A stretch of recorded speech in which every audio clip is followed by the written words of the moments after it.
Hello, hello, hello. We are recording, guys. Welcome to the discovery and creation of your true selves. So we are going to be looking at module 3 in the course today, but I've got a little bit of astonishing news for you all because I like throwing in value. Jump! And I also like shocking you. So you guys aren't aware, but you guys that are in the creation level, this is a part of your creation course, but you guys that are in the discovery level, what we do during self-awareness and emotional mastery is I always do the emotional mastery as and the self-awareness as a couple of weeks.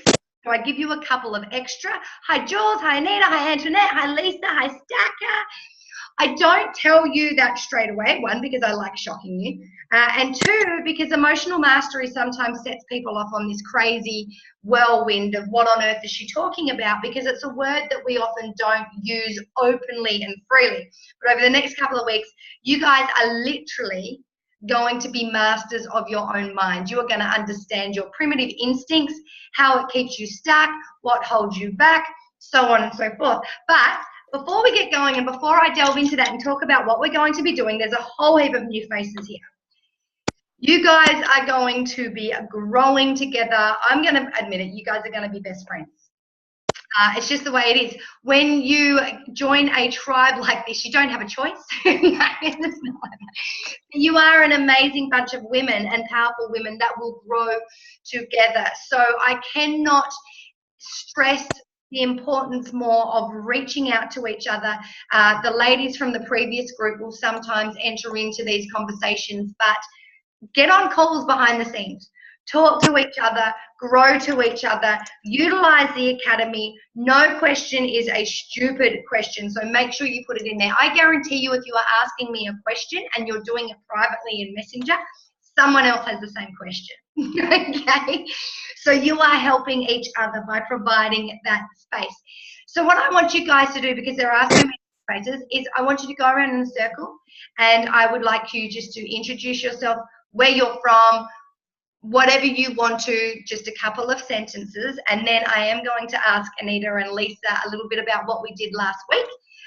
Guys, you guys weren't here for the first 2 modules. It doesn't matter where you end in here, and what I've decided to do is I'm a little bit sneaky, and I know I've told a couple of you this, is that when we need certain modules as a group, I will grab them and bring them in. It's not always, it doesn't always have to be segmented in the order that it's in. It's what you need at that time. So those of you that have missed the first couple of modules, we're either going to do them at the end or we're going to throw them in. And what usually happens is you guys are set up to be with me for 8 weeks. You're usually with me for a little bit longer. Or you're set up to be with me for 12 or 13 weeks. You're usually here for a little bit longer. So you can't get rid of me, right? I'm like a witch. I'm like a witch. So guys, why don't you all open up your mics and introduce yourself. We'll start with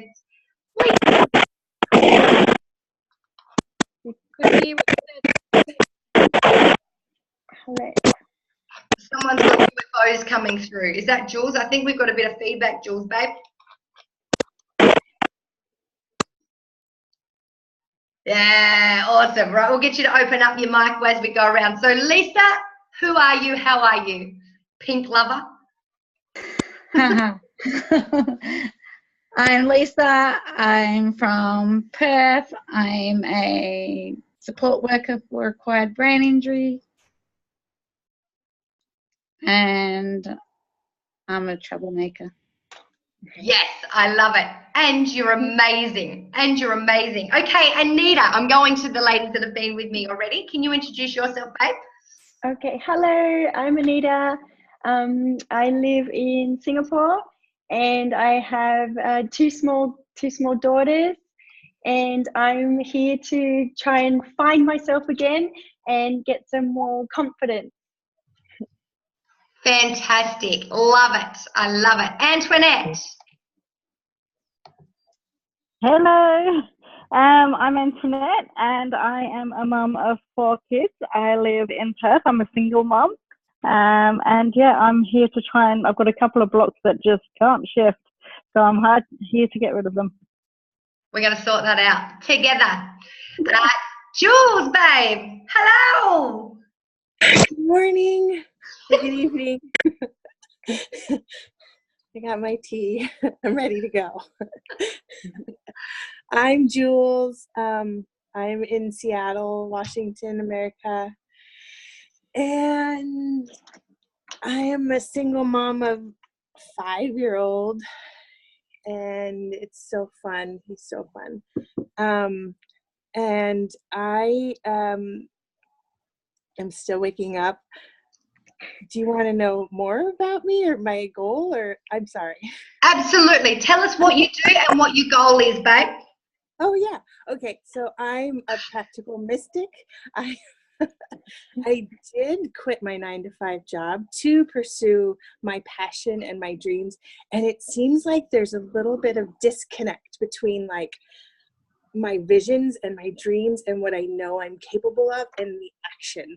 So there's like this massive disconnect. I don't mean a little bit, I mean like massive, because it's holding me back, and it's so frustrating. I can see it happening, and it's so frustrating. And so that's why I'm here.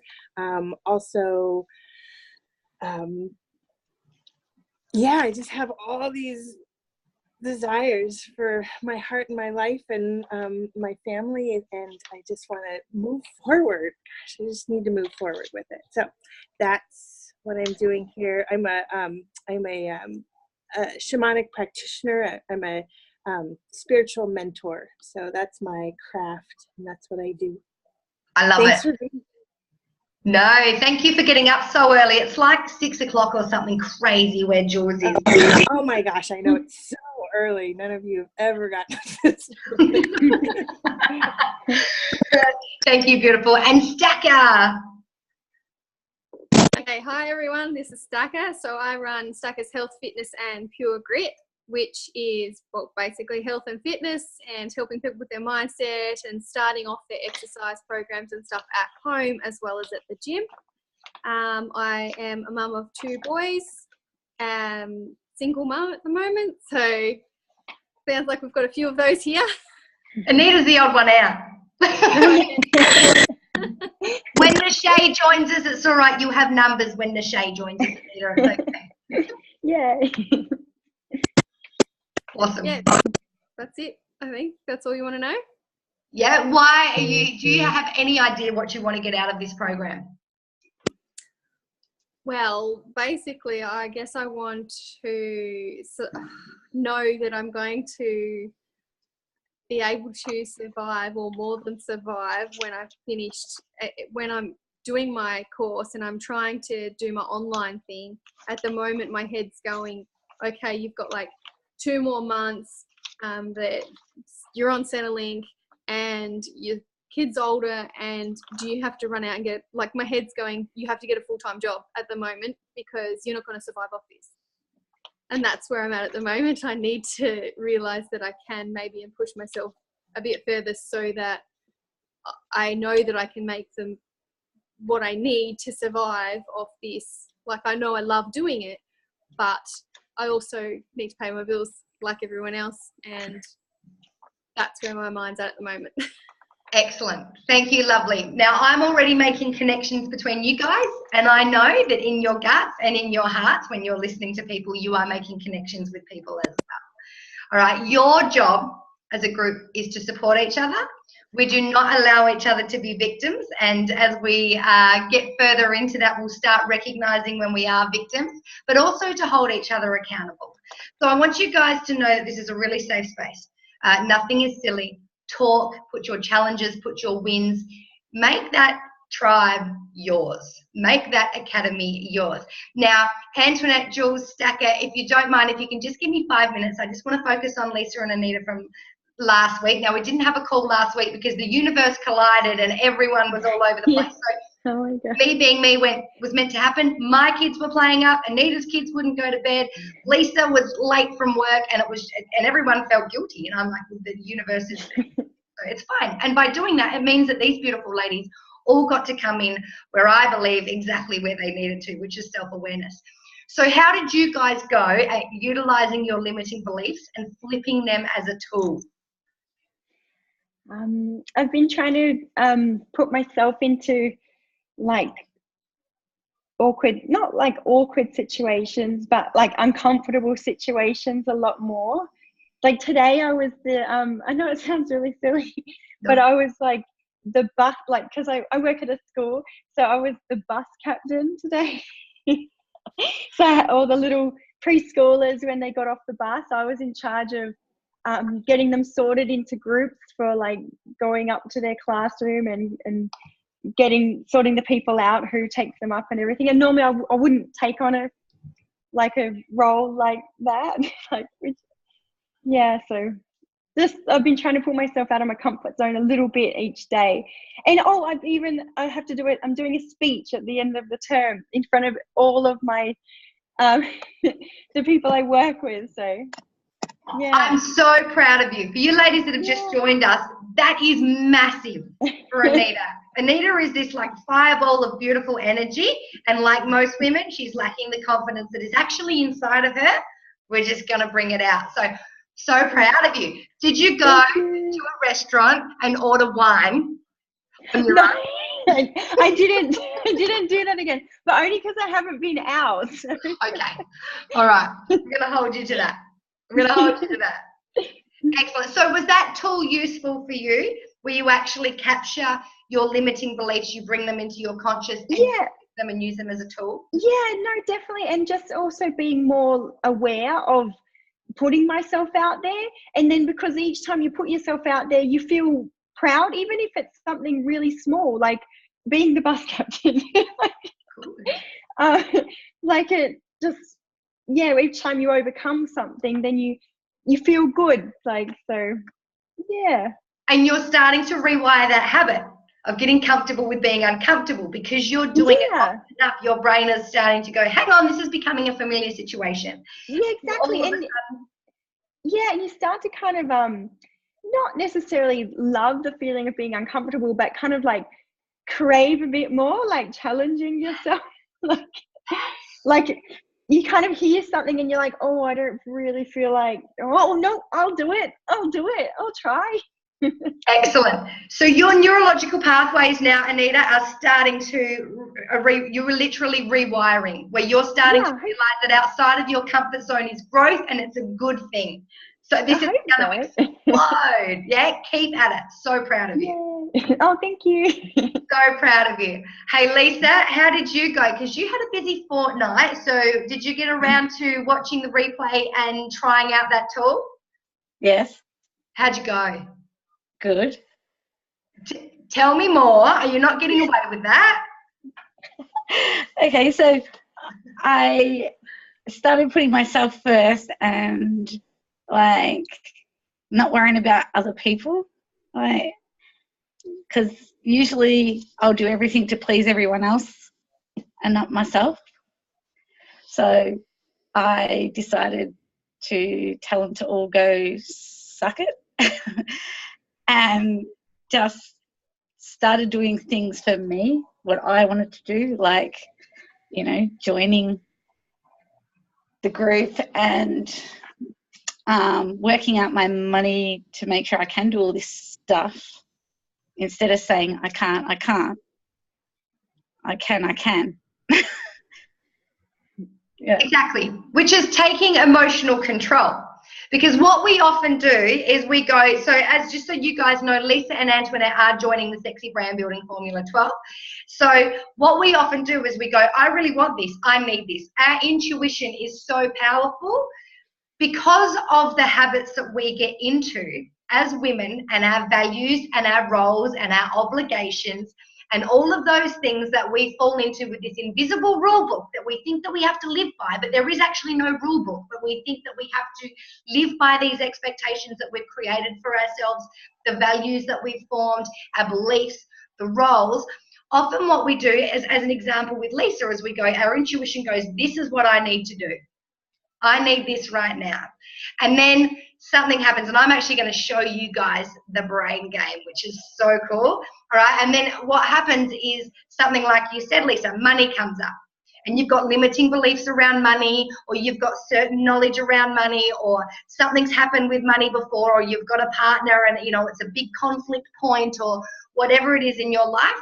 And often what will happen, and we're going to go right into this next week, you are going to actually understand how your brain works so that you can control your brain.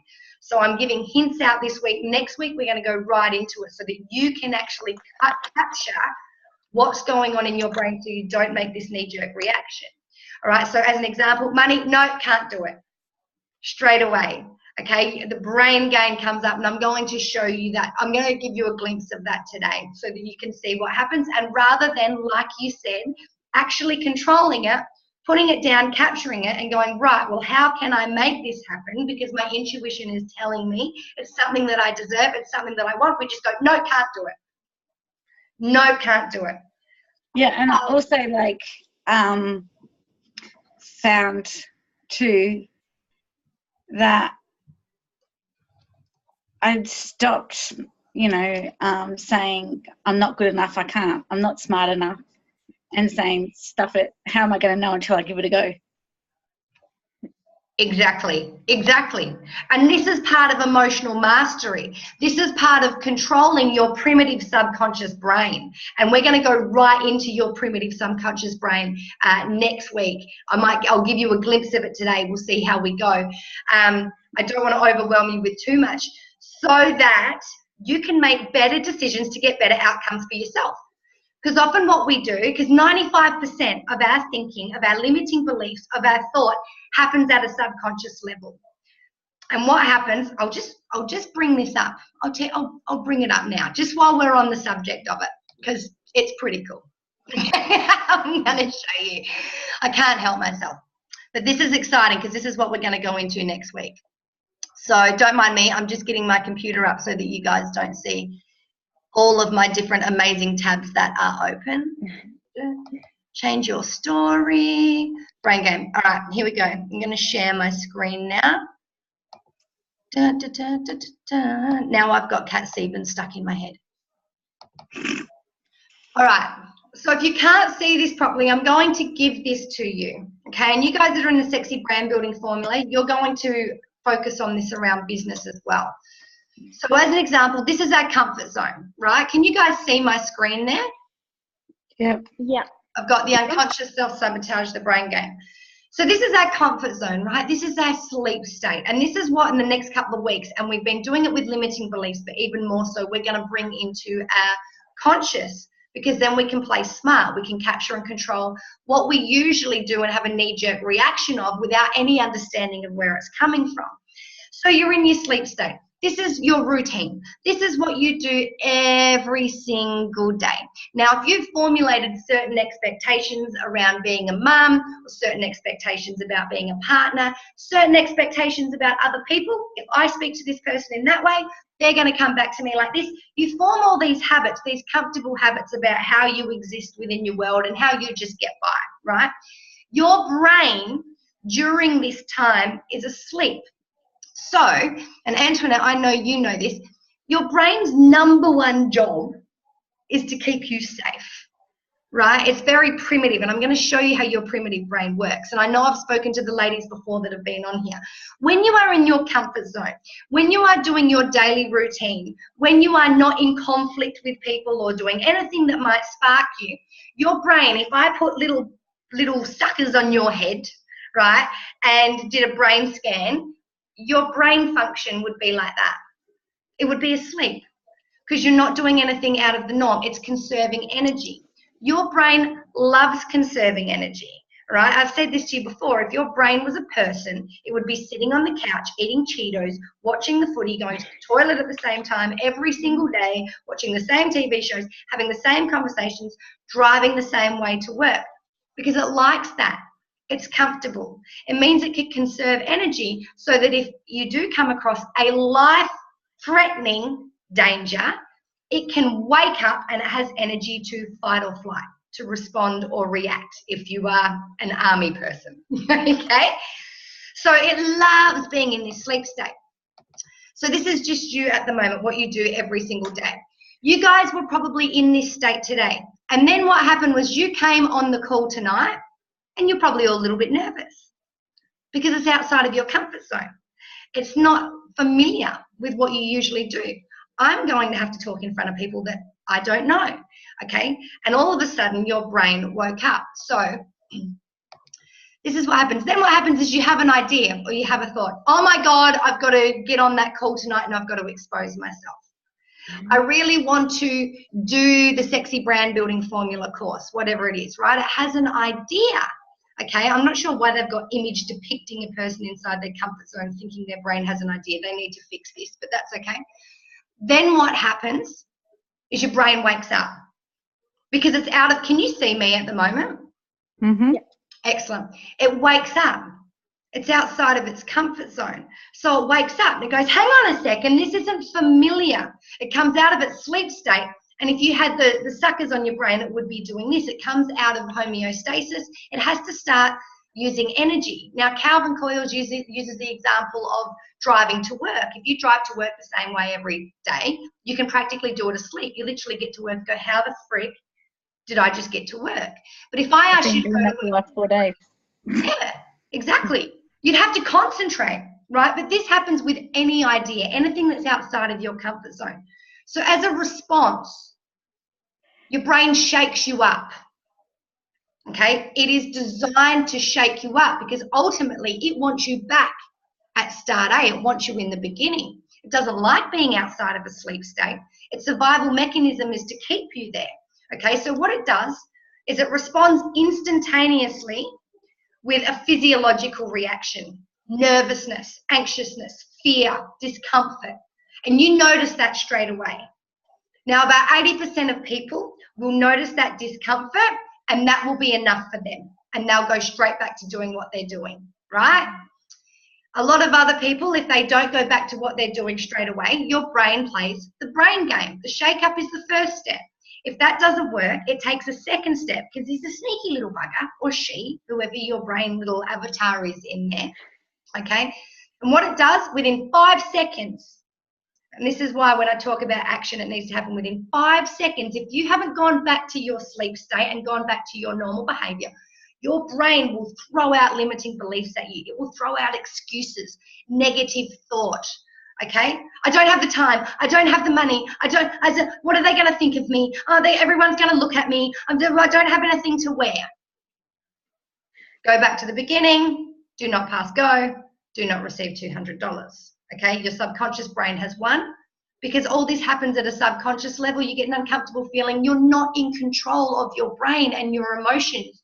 You don't understand that it's primitive and it's outdated. You literally, your brain responds the same way, and I said this to Antoinette the other day. If you opened up your computer and there was a virus on there, your brain would react the same way as if you walked out your door and there was a Tyrannosaurus Rex out there.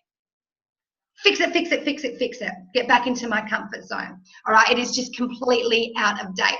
So what I'm going to show you guys how to do, because I love doing that, is this. When I get into it, come up. Same thing, it's how you beat your brain's game, right? Next week we look at how you capture and control, and the ladies that have been doing this with their limiting beliefs, capturing and controlling their limiting beliefs. It's the same when we have a new idea, when we're responding to a challenge, to capture and control it, bring that subconscious limiting beliefs, thoughts, expectations, whatever it is, into your consciousness. I show you how a process, and you can do this within an instant when you practice it every day, to evaluate exactly what's going on and then act in a way that benefits you. So you act in a way to get the best outcome for you rather than letting your subconscious brain beat you and go back to the start. How's that sound? Good. Good. Yay! That sounds great. Did that make sense to everyone? Yeah. Can you identify a time today where you did that?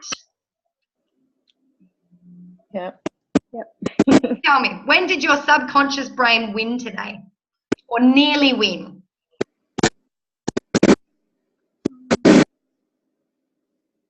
Mine was at lunchtime Mm-hmm.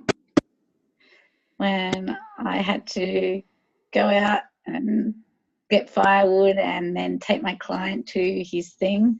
And I was just like, no, maybe I'll just let the fire go out until I get home. And I was like, no, get off your lazy ass and fix it. That's such a good point, because often our brain, because when it wakes us up, it makes us feel tired. That's another part of the game, all right? It makes it feel tired or lack motivation, because let's be honest, you're not going to do anything that you don't really want to do. This is why having a blueprint, having a strategy like that, capture, control, evaluate, react, it's a blueprint, all right? You know how to overcome it. You know what to do it, how to do it. All right, it's the same with business. It's the same with confidence building strategies, with overcoming limiting beliefs. Motivation is bullshit. Right? It's absolute garbage. People go, I can't get motivated. Of course you're not going to get motivated. No one is going to come and hand you a bucket of motivation. All right, the way you get motivated is by knowing the next step. All right, because it reduces overwhelm. You know what you've got to do next, so you just go and do it. That's why mentorships, that's why having a very small to-do list or a blueprint, a step or a strategy is a really good thing, okay? It's a really good thing. And this is why accountability is so important, because it's another way to keep you motivated. So having a trainer for your health or a mindset coach for your mindset, because when you don't feel motivated, you're accountable. Right? Someone's there to keep you accountable. Right? And there's lots of different strategies to overcome this brain game for in any area of your life. I'm going to show you how to do it at a very, very, very necessary emotional level that you can utilize in any area of your life. The ladies from my old groups now go, oh, my brain tried to play the game today, but I mastered that. Okay, so that's what we're going to do.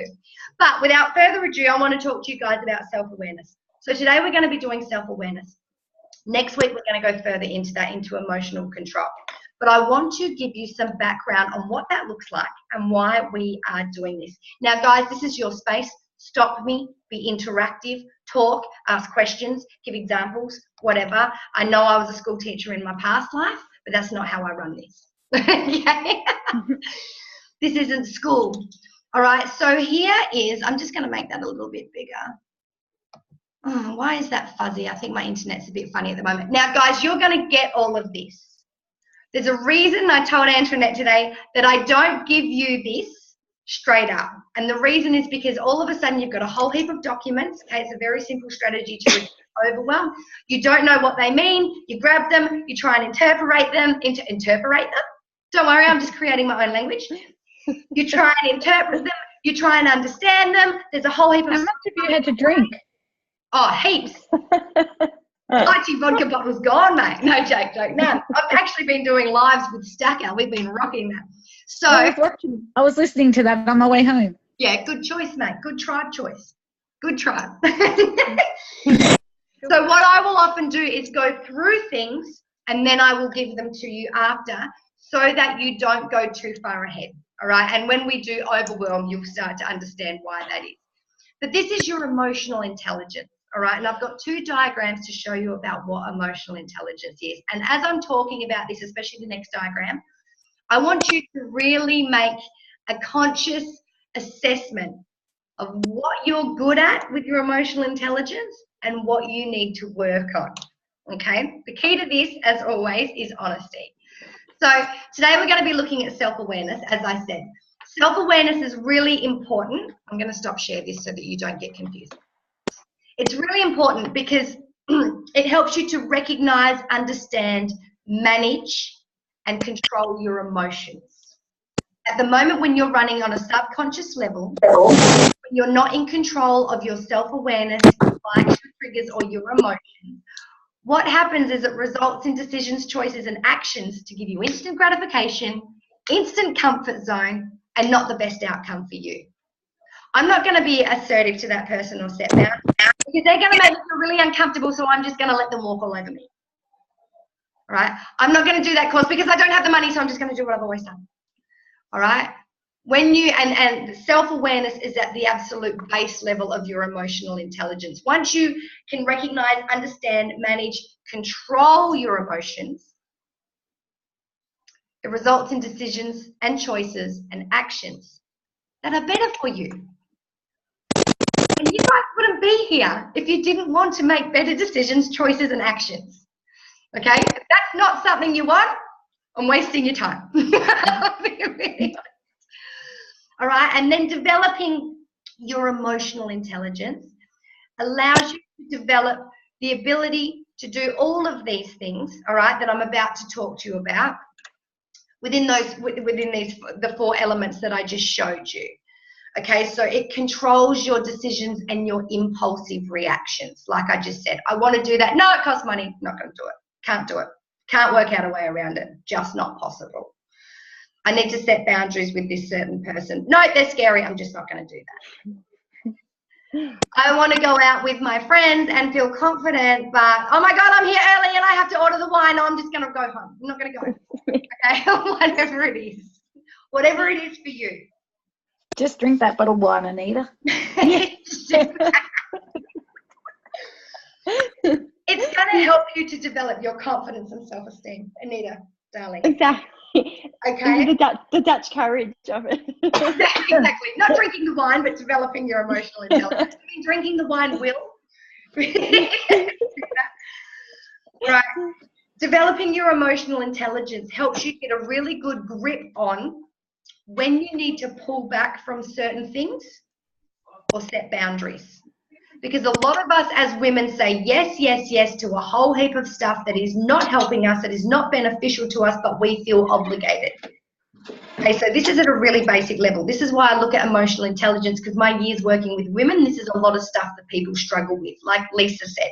So it helps you to recognize when you need to say no to certain things and certain people, when you need to put in certain boundaries, okay? When you need to maybe change your tribe, or when you need to pull back on certain things that you feel like you have to do, you start recognizing that you don't really have to do them. So letting go of things that doesn't serve you.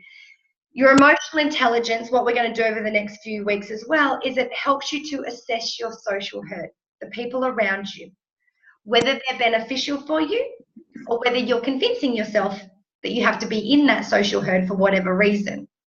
It's going to help you to assess the influence that they have on your emotional and mental real estate. And it's going to help you to restructure your tribe, okay?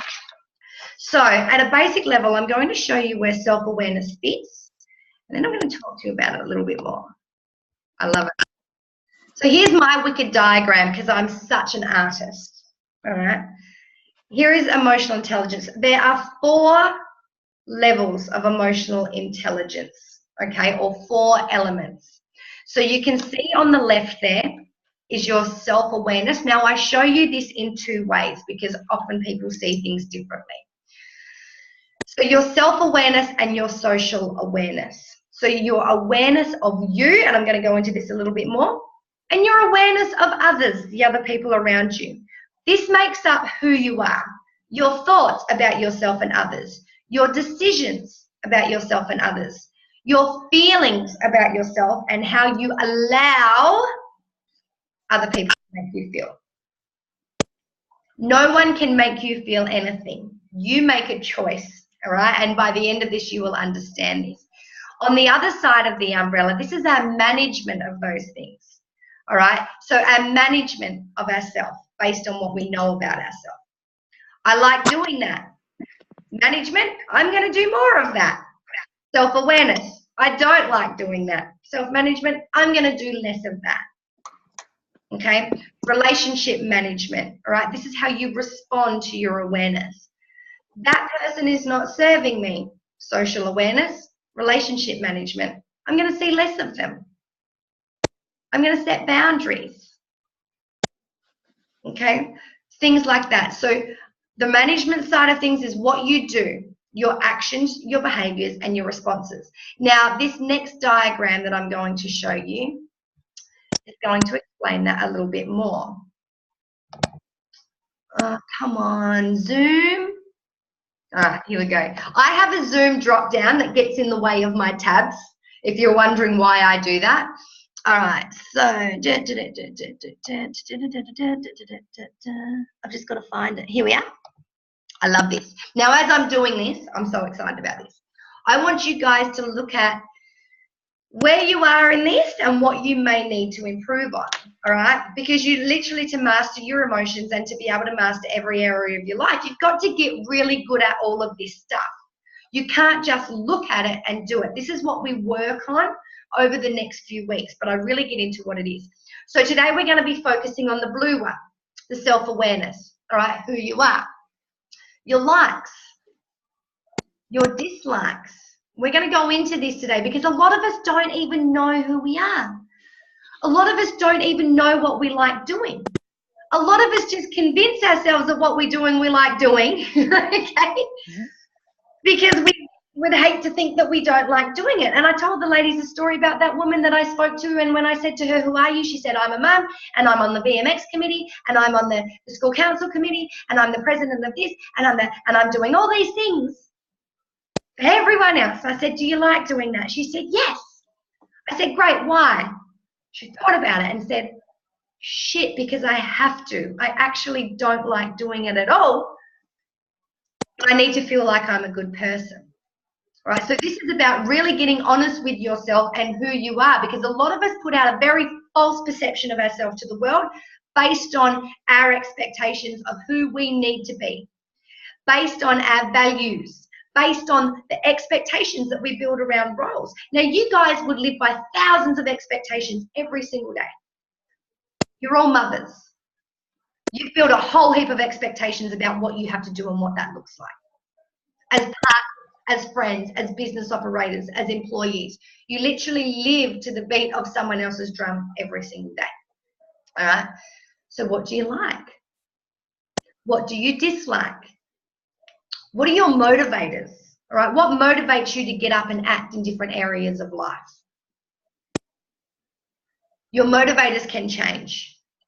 A lot of women who are lacking self-control, self-awareness, and self-worth, their motivators, I'll be really honest with you, number one is the perception of other people about them. Their number one motivator is making sure that they are liked and people think they're a good person and they've got it all together. Okay, your children might be your motivators. What are your triggers? You might have a particular person that is a trigger. There might be certain vocabulary that is a trigger. When it comes to your health, your nutrition, you might have certain triggers. Antoinette, guys, that guy that was eating like 2 kilos of cheese a week, that was a trigger for him. Oh. For whatever reason. Okay, and when they broke that down, it was no longer a trigger. Your triggers can change. You can learn to control your triggers or get rid of them or respond to them better. Where is your confidence and your self-esteem at? Seriously, does it need lifting? Does it need lifting in certain areas? Ladies, you should be able to walk into any room, in any situation, and hold your head high and not be concerned with what other people think, and know that what you have to say has value and that you hold a place in this world that is very important. You should also not be concerned with the people who will judge you badly, because that's not about you. And we're going to look more at this, okay? Do you have a positive or a negative outlook? And if you have a negative outlook, does that work for you? If you have a positive outlook, does that work for you? And we do look at positive and negative thinking. What's your relationship with yourself? Do you have a good relationship with yourself? Do you have a mediocre relationship with yourself? Do you have a really toxic relationship with yourself? Okay. And then in response to that, so the green one, so that's who you are. That's how much you know about yourself. Now, often a lot of people go, you know what? I actually have got no self-awareness. Or I'm lying to myself about what I like, what I dislike, what my motivators are. Okay? Self-management is what you do in relation to that. So this is your control over these factors. All right? This is knowing what you like. And if you like doing things, are you doing more of them? This is knowing what you dislike. And if you dislike doing them, are you doing less of them? Or have you got a strategy to do the things that you have to do so that they get done? Right? This is about keeping disruptive emotions and impulse decisions under control. If you know your triggers, if you know how your subconscious brain works, if you know what your limiting beliefs are and you've done work on that, you can keep disruptive emotions and impulsive decisions under control. This is where your emotional mastery comes in. This is why it's so important for you to understand how your brain works and bring your subconscious to your conscious. Because if you don't know it's there, you can't control it. You can't make good decisions. If you have gone, you know what, my confidence shite, or my relationship with myself is really bad, or I need to improve on my health, or I need to be a more positive person. Your management is working on those things. Your self-management is going, yes, okay, I need a better self-esteem. Now I'm going to do the work. Or yes, I need to improve my nutrition or my health, so now I'm going to do the work. Okay, so can you see how the management is in response to understanding the awareness side of things? And your ability to act, so same thing. I need to do more of the things that I like. Lisa just said that. I need to get a mentor in this area because I need to improve in this area of my life. Is this making sense for everyone? Yep. Yep. Yeah. Are you starting to see some of the things that you need to improve on here? Yeah. Yep. A big Really one. interestingly too, you can be really self-aware or socially aware and just be really not fantastic at the management side of things. And often this will come down to your confidence, which is the key. If I was to put a key foundation under any of these things or them as a whole, it's your confidence and your self-esteem. Because your confidence is what gives you the ability to set boundaries. Your confidence and your self-worth, I should say, is what gives you the ability to change your social hurt. Your confidence and your self-worth is what allows you to know that you're good enough to kick ass in your business. To say, no, I don't want to go to that party, I want to spend time with my kids. Or no, actually, you know what, I don't like hanging out with these people, I'm going to hang out with people that lift me up more. Does that make sense? Yep. So this is a key foundation to that. So then we get down the bottom, and it's the social part of stuff. So other people, right? Same thing. I know a lot of people who socially are so socially aware, it's insane. But their management of especially people that aren't serving them is terrible because they don't have the confidence. They've got a complete and absolute self-awareness of where they sit in relation to other people, but their confidence and their self-worth is not strong enough in order for them to be able to manage that well. So this works like a perfectly working cog if we get it all under control. So your social awareness is an example. Your ability to assess the influence of others on you. Your ability to understand who is a good person to have in your life. Who is a good person to have in your herd? Who is a good person to have impact your emotional and mental real estate? And who isn't?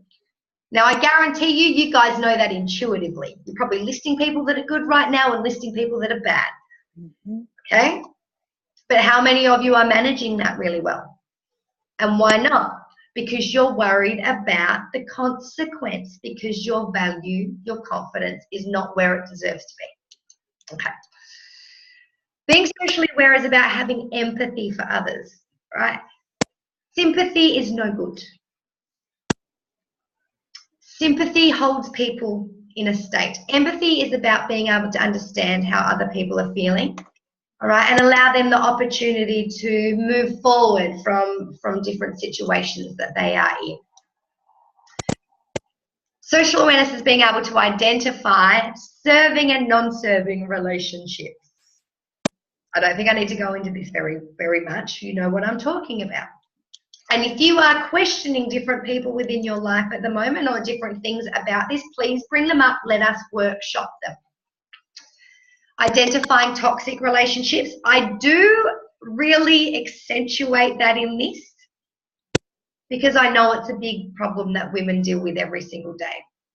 Understanding the needs of yourself and others in a relationship.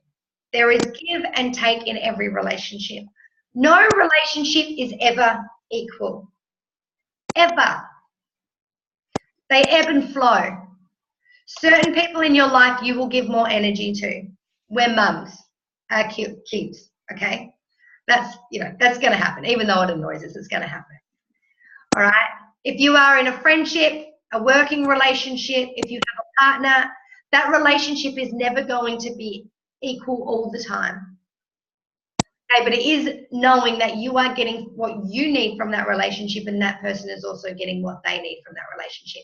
And same thing, your relationship management is how you act, behave, and respond to these things within your social awareness. So being able to pick who you spend your time with, being able to pick who you allow to enter your emotional and mental real estate, who you give your energy to, being able to change your tribe, all right?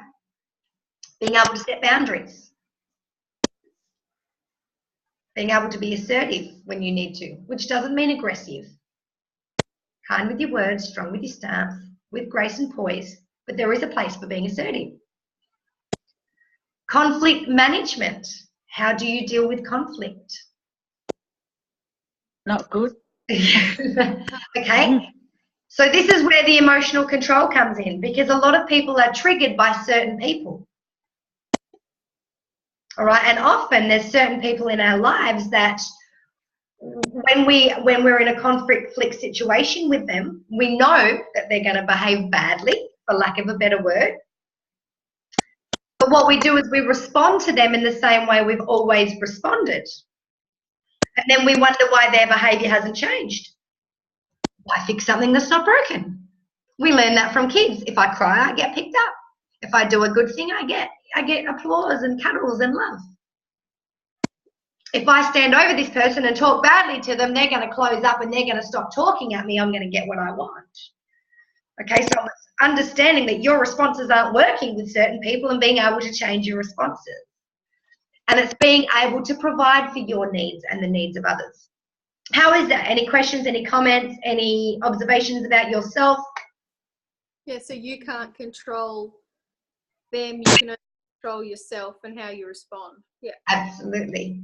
Yeah. One thing you will never control in this life is someone else's behaviors. Mm-hmm. Ever. They make their own choices, they make their own decisions. But like Stacey said, you can control how you respond to other people. That's what You can counselors control. always. Pardon? That's what counselors always say. Yeah, absolutely. Hi. But absolutely. And you think every single person is walking around with this amazing emotional mechanism. And every single person is at a different level of emotional intelligence and control. So this is where empathy comes in. You will now start having conversations with people and you'll start going, well, they need to work on their social management. Or, well, geez, they need a bit of work on their self-awareness. All right. But when you understand that this is an amazing mechanism, an amazing machine, this real estate that's in front of you is phenomenal. This is where your happiness, your balance, your energy, your success, your whatever exists. So you need to invest in it. You need to grow it. Yeah? Does that make sense? Yeah. Yeah? Does anyone else have anything they were thinking of while we were going through this? Any? Yeah, I do. Yes. Excuse me. I used to think that I was pretty self-aware and had had really great self-esteem and confidence and was pretty much rocking out with life. And then I had kids. I had Marley. And that completely changed. All of a sudden, I became just terrified of what other people would think of me as a parent. So it was like when I stepped into a new role and I had no idea and still don't know what I'm doing, I was gave other people a lot of power in my thoughts. And I would watch myself kind of like at the park going, my kid knows how to do that. Why am I all of a sudden worried? It's because I'm worried about what they're thinking. And I still do it. I still catch myself doing it. But I thought that was interesting. I was like, damn it, I thought I got through all this shit in my 20s, but still there. Yeah. So yeah, that was an interesting, I also noticed one of the other things that I noticed is how much of energy suck relationships could be. I'm not in contact with my son's father, but when I think about past interactions with him, or think about the possibility of that he might call or something, my attitude changes and I start to shift the way I'm acting. And I notice this only usually after the fact. Oh gosh, why am I in such a bad mood? It's because I was thinking about past interactions. It still has that much hold over me. It's really frustrating. And so then I have to, I don't know what I have to do. I just have to mentally just flush that out of my brain so that I can go back to being me. Excellent. One, you're going to love next week, Jules, because a lot of people do this. We project. So we project what's already going to happen. We put ourselves in a situation like thinking about Marley's dad ringing, or having to go and meet with a group of women, or whatever it is, and we already project and we already decide what's going to happen. And that's based on experiences in the past. So part of what we do with our emotional control and mastery when we go through the evaluation, one of the questions that we ask is, has it happened? Is it going to happen when we're championing our challenges? No. And you can wash it away instantly.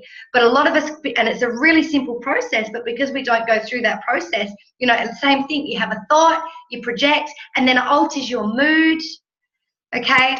It alters how you're existing within that point in time, because you're creating a reality within your subconscious that isn't actually a reality. My mum's a cracker for it.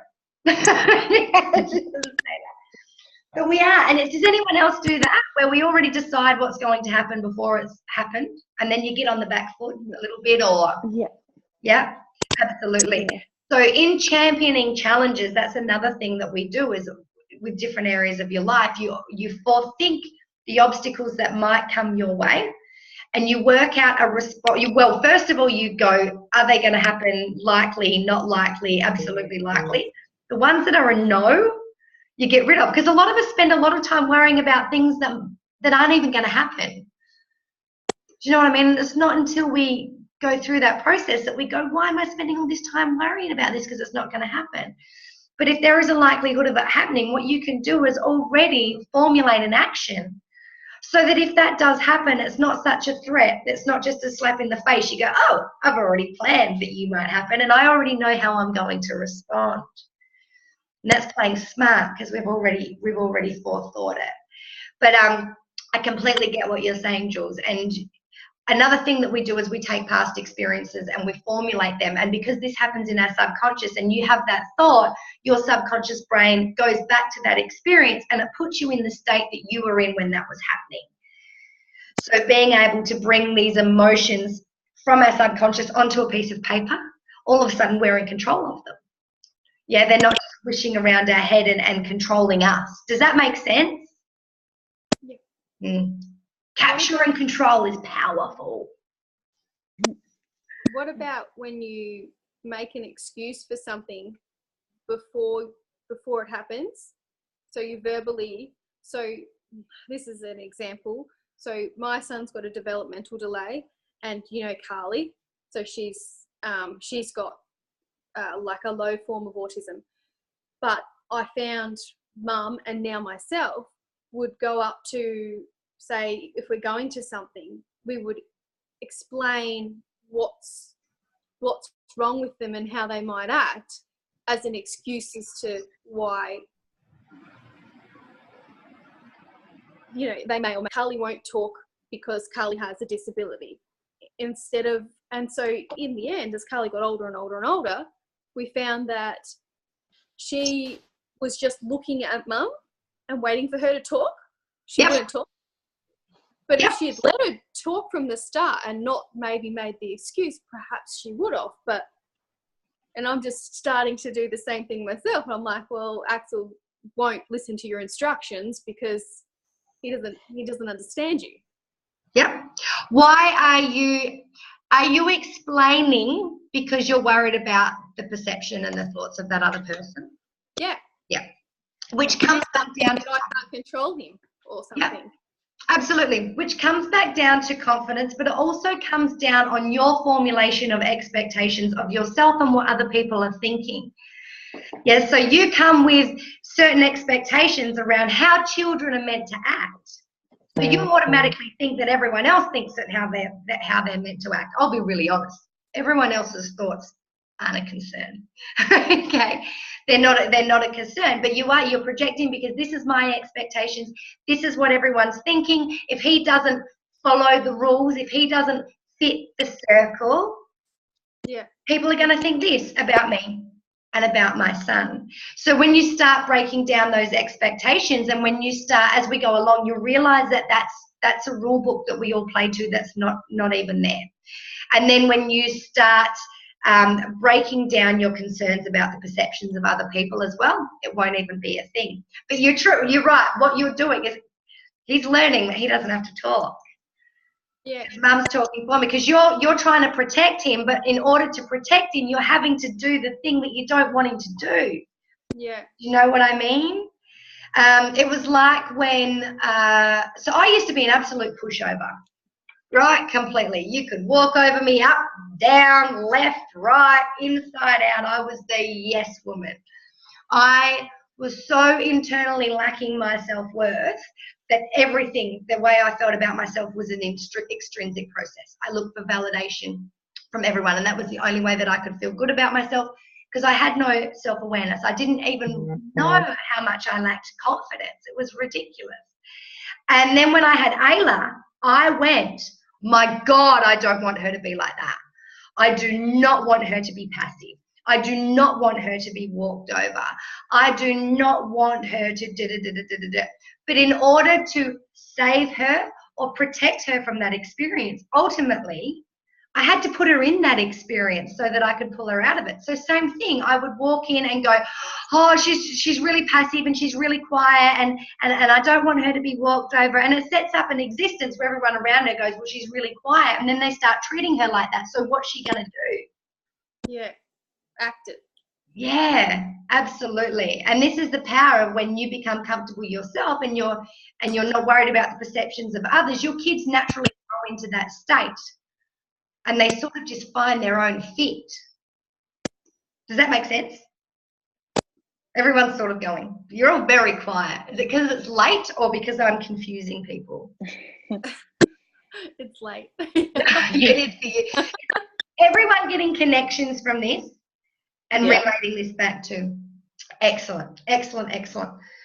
So self-awareness, what is it at its absolute base level? And then I'm actually going today to really focus on some strategies to build your self-awareness. And that's what I want you to spend the next week on.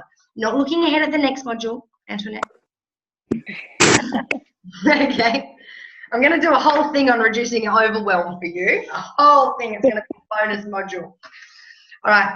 So I'm not talking about just having sort of an understanding of yourself, what you like, what you dislike, this, that, and the other. And absolutely, I'm talking about having a killer self-awareness, right? You'll hear me use the words killer, kick-ass. And the reason I'm using them is because I want you in complete control of these things. I want you to master these things because that is what you deserve. You deserve nothing less. Can you imagine walking into a room and being completely confident with who you are? Can you imagine having any challenge and going, right, no worries, just a challenge, not life-threatening. I know how to respond to this. I'm going to be a bigger and better person. No. Can you imagine feeling in control even when you're out of control? No. Yeah, well, that's what's going to happen. Okay, this is where we need to get to, all right? So a killer self-awareness means just that. It's having a really clear perception of who you are. It means being really honest and understanding the expectations that you're living by that you're not actually really that happy with. Okay? Honestly. It's your personality. It's your likes, your dislikes, your triggers, your motivators, your ability to control your actions and your responses. Yeah? And when you start becoming especially more aware of your triggers, even that alone How many of us have a certain person in our life, and when they walk in and they say something in a certain tone or there's a certain word, and we respond the same way every single time? Me. Yeah, I used to be the same. Triggers like that, okay? And it doesn't have to be just even responses, so that person might call and you go, you know what? I don't need to speak to that person right now. I'm just not going to answer the phone. I don't have to deal with this right now, because a lot of us, for some reason, we have to, even if that person isn't serving us, we have to do the right thing by them. And I'm just using this as an example, okay? I don't really want to talk to them right now. I'm doing something else. Especially for all you business people out there. You start running an online business, people, and you have people messaging you left, right, and center, and you don't have to do it all the time, because you're actually not serving that person either, because they're wanting instant gratification as well. So your personality, your likes, your dislikes, your triggers, your motivators, and a true understanding of them, not what you're projecting because you think you have to be a certain person, but what you actually are. And imagine being able to have these conversations with our kids. Yeah? I don't really like that person, Mum. You know what? You don't actually have to spend time with them. That's okay. Yeah? Because as adults, we live by these rules that aren't really there. Yeah? Okay. You can start acting calmly, confidently, and in control. You will all have a diagram of calm, confidence, and control. And it's going to become your daily mantra. Calm, confident, and control. That won't be tomorrow morning then. Sorry? That won't be tomorrow morning then. What's happening tomorrow morning, Lisa? At 9 a.m., I will not be all those things. Yes, you will. I Yes, will be that little scared mouse. You will. And it's only an onboarding call tomorrow, and we've done that on purpose because Antoinette and Lisa, we know how nervous people get in new situations. So it's just an onboarding call. I'm going to come and push your buttons a little bit. But you guys, Of course you are. You're already ahead. Okay. You can act authentically. Does anyone know what that means? Original? Close. True you. Yeah, True the you. true you. So yes, Stacker, original, because there is no other Stacker. Yes, Jules, the true you. Because a lot of us don't put up. Exactly, and this is what we're doing, Lisa. You've uncovered a whole heap. The true you, I know that, well, I know the not true you that used to talk to another Jules, a Jules, Jules from Happiness Co. Look how much that woman has evolved and grown and come into herself over the last 3 to 6 months. Look how much that woman has gone, actually, no, I want to do this and I'm going to be able to get there. Actually, I deserve this. You are formulating your true you on a daily basis. But guys, you have to give yourself credit too, because when you've had decades of living to a rule book or expectations, that's a pretty hard habit to break. That's going to take time. Okay, and this is why I'm saying you have to put conscious and intentional effort into doing this all the time. This is why I give you little tasks, right? And I run them over 1 or 2 weeks until you're in control of them. Even when you finish my course, I'm on your rear end going, oi, have you done this lately? Have you done that lately? Because it's not something that you can give up. Otherwise, you just fall back into old habits. You can, so authentically and consciously. Consciously, not subconsciously. Understanding exactly what that emotion is, what it's triggered by, why you're doing that, the brain game, okay? Understanding your brain game and actually going, oh, brain game, I'm going to capture and control you, I'm going to evaluate you, and I'm going to act in a way that's good for me. I'm going to get the best outcome that I deserve. You can be more aware of what's going on internally, but also externally.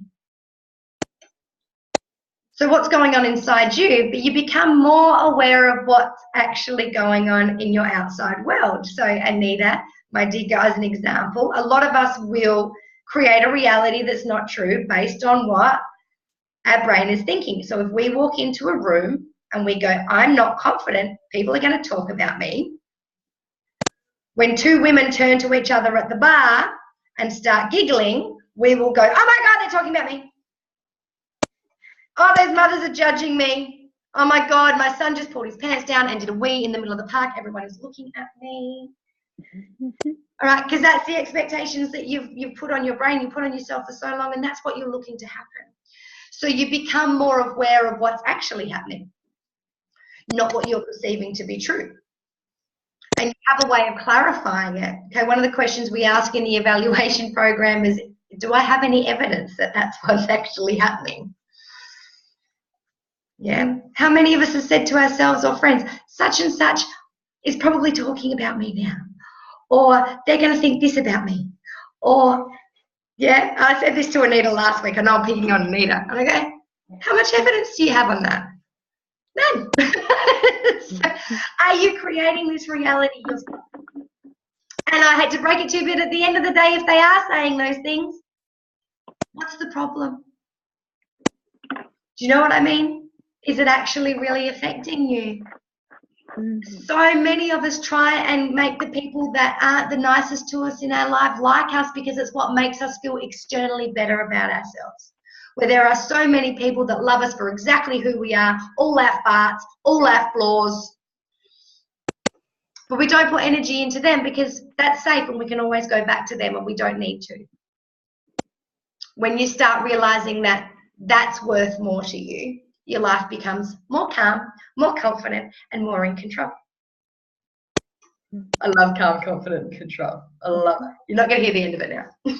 Okay. All right. And as I said, you can perceive meaning. All right. And you start responding to people without judgment. So you understand that everyone's coming from a different place. You don't take offense. You don't take things personally. Which is a really lovely place to be in. Okay, so as I said before, a person without self-awareness and without getting the rest of these cogs in place, well, they run on autopilot. It's an impulse, knee-jerk reaction based on a physiological feeling and then some limiting beliefs, the brain game that it throws on there. Okay, so what you will learn to do next week is capture that, be more mindful of that. Okay, be more mindful of that, capture it, control it, and what you're going to do is to get down to the root cause of that feeling, and then you're going to brainstorm different actions if you need an action. Because a lot of the times when you do that evaluation process and you go through a certain set of questions, is there any evidence that that's happening? Does it really matter? Is it in my control? Is it any of my business?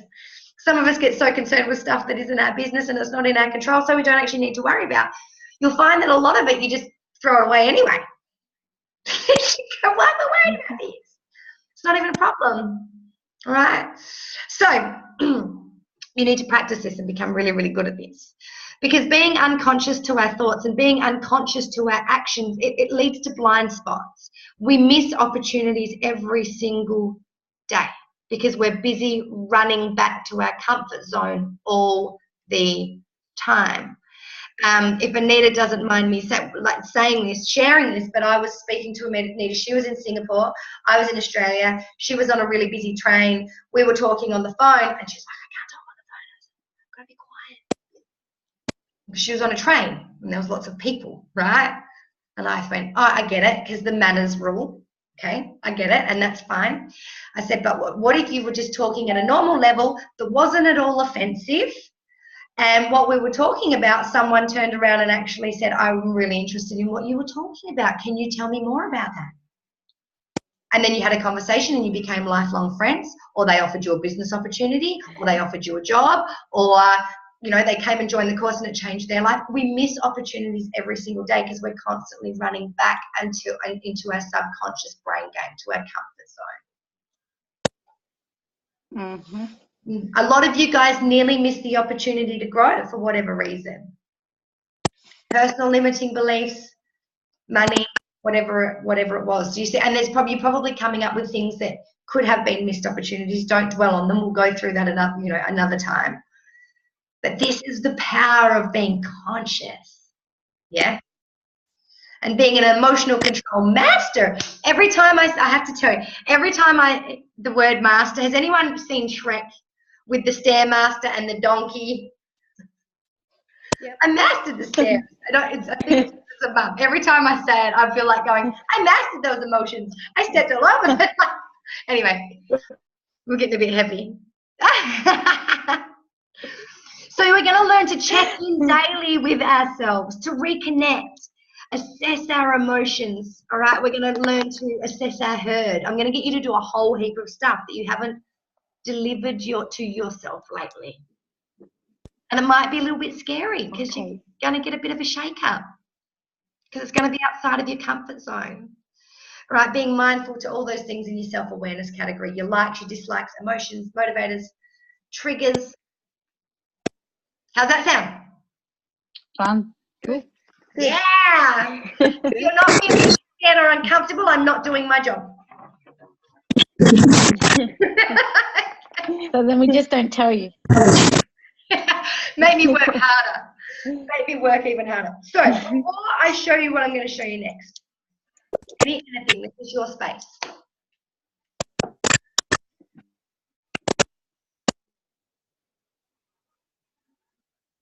There you go. All right. So you will get all of these diagrams in the little group. In the third module, there is a video of me looking beautiful. I think I'm on a beach. I may be in an egg chair. I can't remember which one. But either one, I'm looking smashing. Just so you know. All you need to do if you haven't already is watch that video. There are recordings from previous calls, so you can look because you learn different things because we workshop different things with different people. But there's also the accelerator activity. So make sure you go in and do that accelerator activity, and I can go over that at the end of it. But I'm also going to give you this. Now I'm just going to go through this today. You guys need to start being honest and get a really good understanding of these things. I'm going to show you how to do it. So this is literally going to be your, yes, Lisa, homework for the week. Lisa keeps picking on me. She's like, bloody teacher. Bloody teachers. Bloody teachers. All right. So we're going to look more at controlling your emotions and emotional mastery next week. But I want you guys to start really uncovering who it is that you are. So I'm going to send you this. Okay. It's very colorful. I'm going to get a graphic designer to do a less colorful one, but I love it. Why can it not be previewed? Open. You broke it. Oh, probably. Ha-ha! Bad luck, you still get your homework. Ask Ayla to come and help you. Yeah, She'll know what to do. Exactly, exactly. She knows more than me. She's funny. That and I think she's a techno witch. So, here is your homework. Here is your strategies to improve your self-awareness. I want you to spend some time on this every day. You are worth spending time on this, okay? So this is going to help you to practice results in both your self-awareness but also your self-mastery, your emotional mastery. So you'll see here, because I've got all my little diagrams here so you can see them. I go back through what self-awareness is and the things you need to look for. All right, things that we've gone over today. See this? Calm, confidence, and control. We're going to utilize that next week. We're going to utilize it in our emotional mastery when we're responding to triggers, when we're responding to challenges, things like that. A lot of people, if you are into meditating, they will often, I know people who have been with me who actually draw this in chalk on the ground. Or they visualize something. Sorry? Are we supposed to be looking at something? Yeah, I can't see anything. I can't see Oh, it. really? File cannot be previewed. That's what it says. Yeah. Oh, hang on. We just let it go on. You just let me continue. Thanks, guys. How about that? Yeah, That's it. Yeah. Ah. To improve. All right. I was going to screenshot it and send it to you later and say, what was this about? I would have died. I would have been like, right, we're all meeting tomorrow night. So I go through all of this stuff, and there's your calm, confidence, and control. Oh my God. I actually had a necklace done up like this, and I lost it at an event, so I need to go find and to get another one done. All right, and then I've got a whole heap of strategies here. Now, Lisa's going to giggle because she's going to think I'm a hippie. All right, which I'm shaking my head already saying, freaking homework, look at it. absolutely. But here's the thing. You don't have to do all of these. What I want you to do is pick the ones that are going to work for you the best and then utilize them. That's all of them. Yep, so go through, pick whichever one speaks to you the most. All right, now grounding, you guys might call it, and we're going to talk a little bit more about this next week, grounding or being centered. Some people might have different words for it, finding your center, finding your balance point. For me, it's literally my triangle in it being a state of calm, confident, and control. All right, so whenever I'm feeling heightened, whenever I'm feeling I'm about to respond in a way that's knee-jerk or impulsive or not in a good way, I have practiced grounding enough where I can bring myself back into this state that I'm going to teach you and do these strategies that I'm going to teach you next week, and I can do it within an instant now, but it did take practice.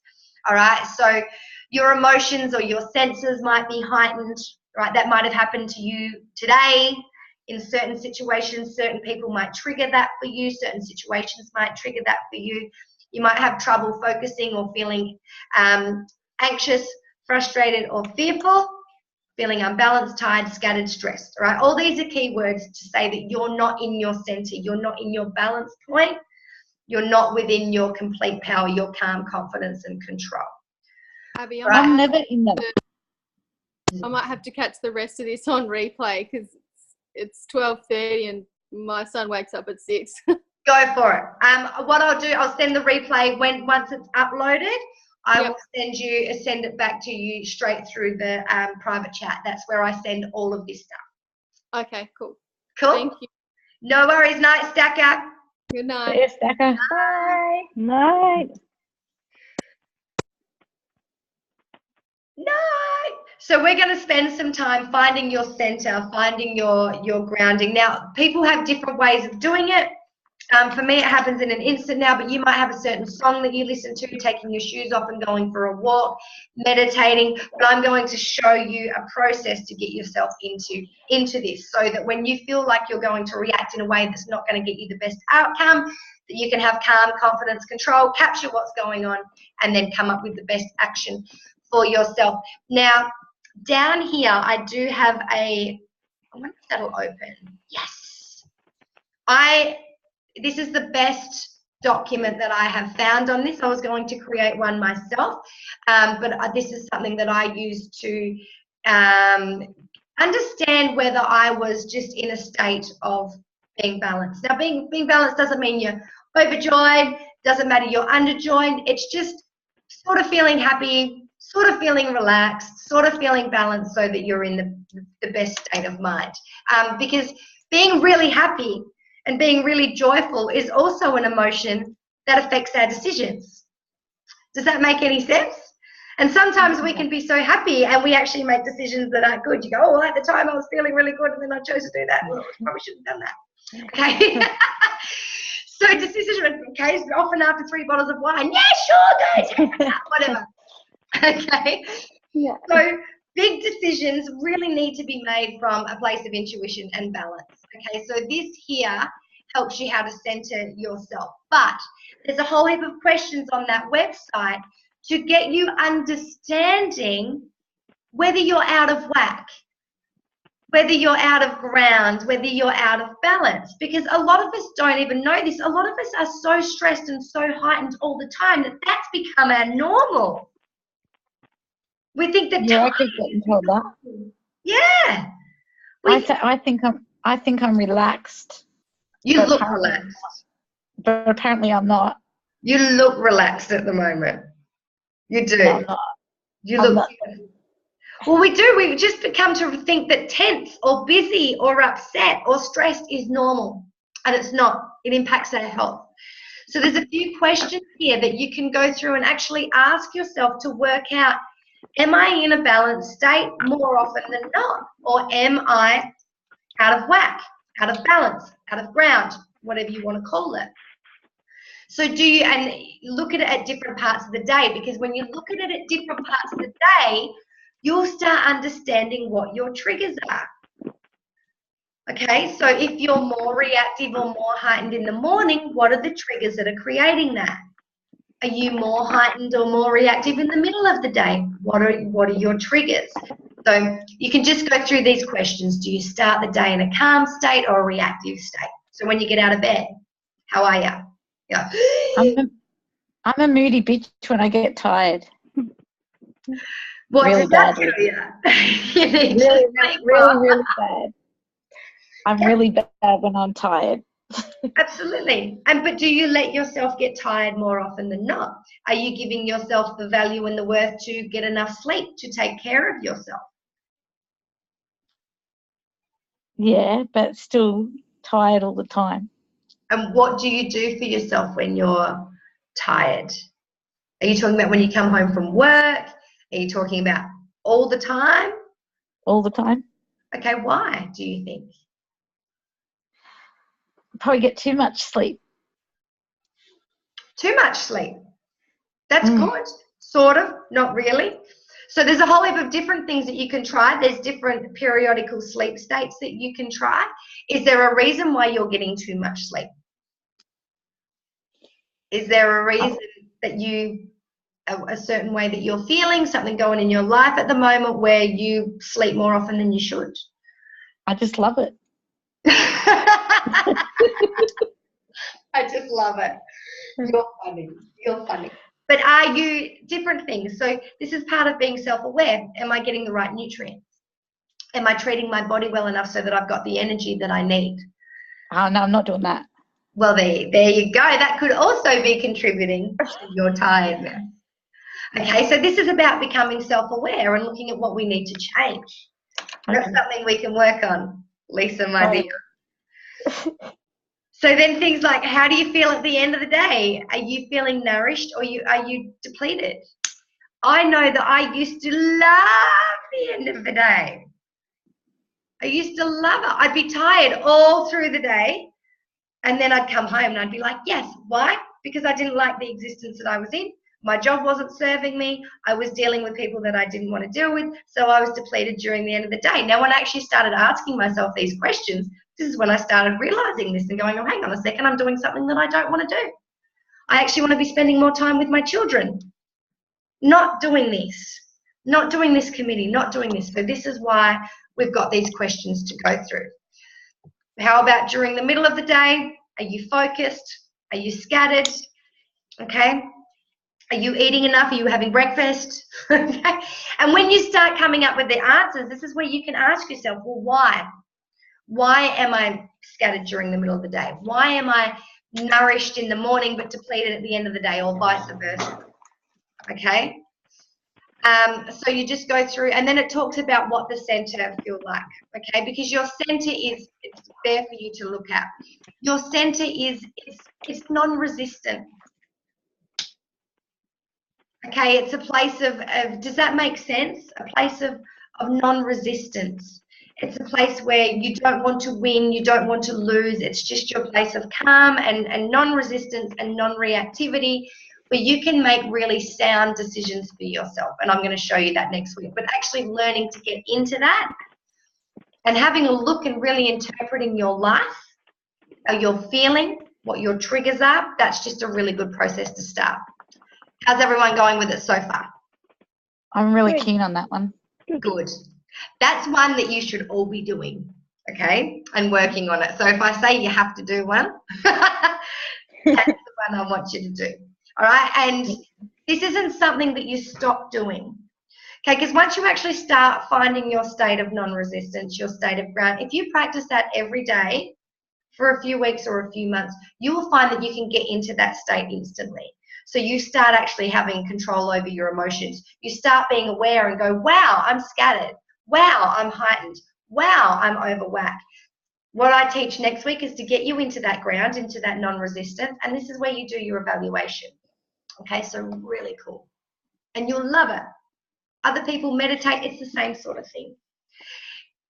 Because I'm funny. I can't do any of that. Pardon? I can't do any of that. Stop it. Did everyone just hear her? I can't. That is such a limiting I belief get sidetracked. and an excuse. That's why you need to practice, Lisa. I am practicing, but I keep getting sidetracked. I can't bench press 50 kilos, but if I did it every day, eventually I'd be able to do it. Yeah, that's easy.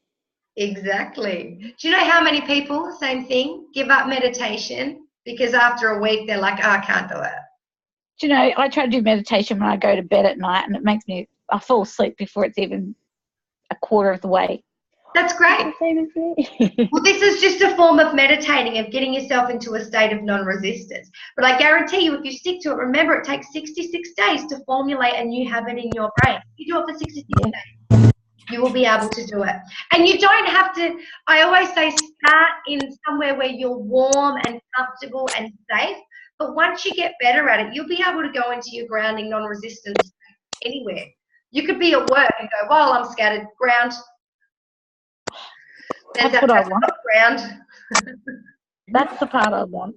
I'm about to blow up at my children. I'm about to blow up at my partner. I'm about to blow up at my colleague. Up, ground. That's the part I need. Yep. And you'll start saying things to people like, oh, just a minute, I can't have this conversation. I just need to go. And you'll go and you'll ground and you'll do this evaluation and control, and things will be different. I like how you bring this up now and not at the very start of all of this weeks ago, so that we knew when, so that we could have practiced back then to now we could say, yeah, we can do that. You're funny. You could say that about any module. No, but this one, I would have liked to have learned this one very first. Well, I want you to do the grounding stuff every single day, even if it's just for 5 minutes a day. Even if you feel like you don't have to, because often your out of whack state you think is normal. Hello, beautiful Marley. Okay? And I'm going to ask you how you're all going. Cool? Yep. Good. Good lady. And I'm glad, Lisa, that you're excited about this. But kick in the bum, if you come in here and say, I can't do that, you're already setting your brain up to find reasons why you can't do that and get distracted. I just don't understand why I can't stay in the zone. I always go to a whole new...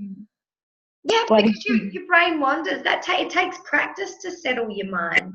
Progress, not perfection. Pardon? Progress, not perfection. Yes, Jules, I'm going to pay you. Exactly.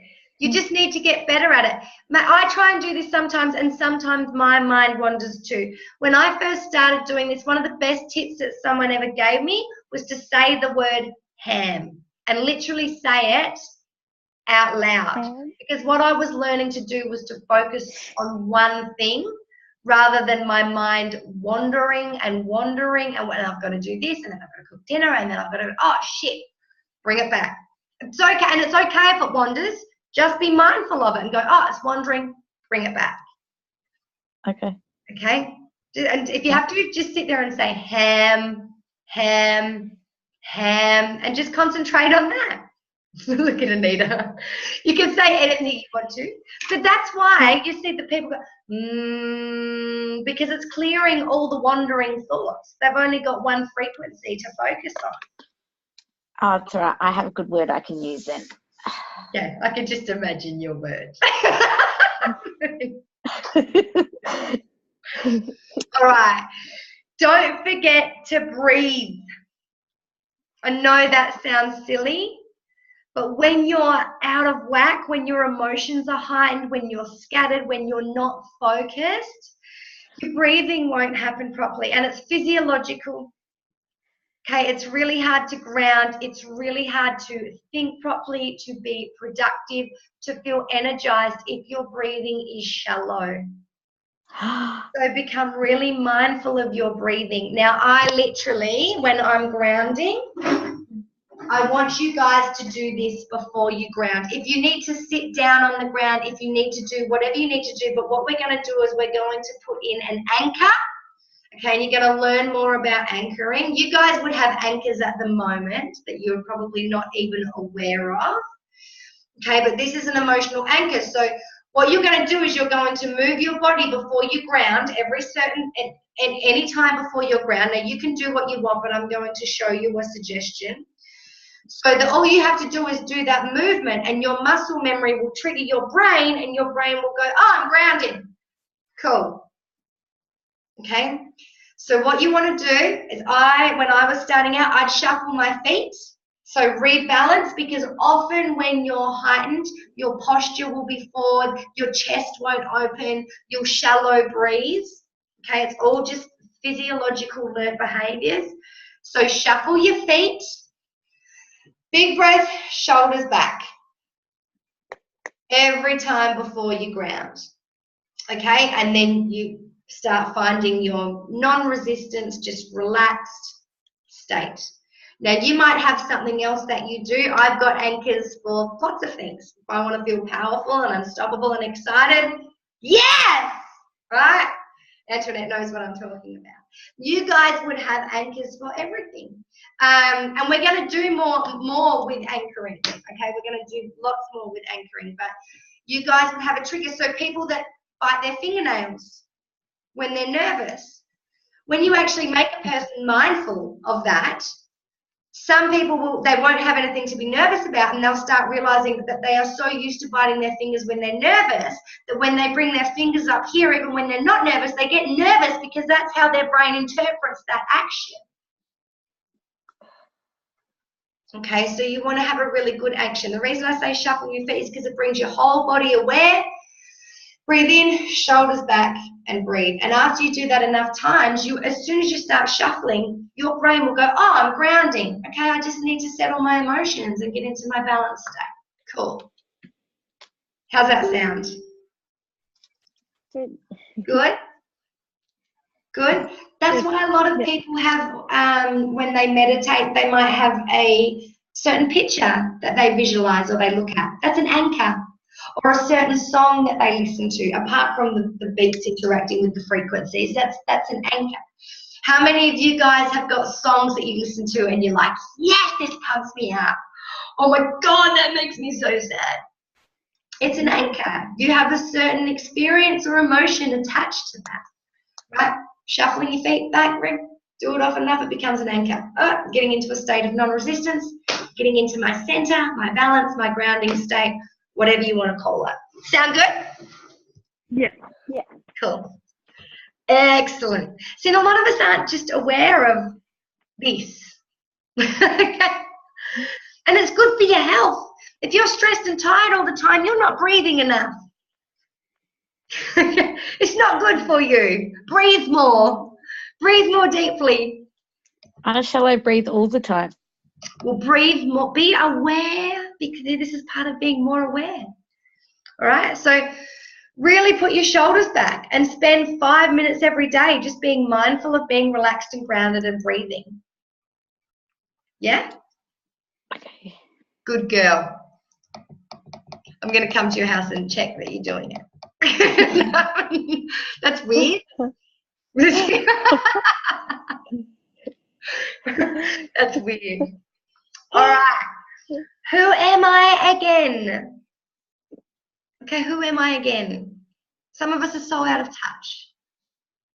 We're so out of touch. We're on a fast train. We're just trying to get everything done.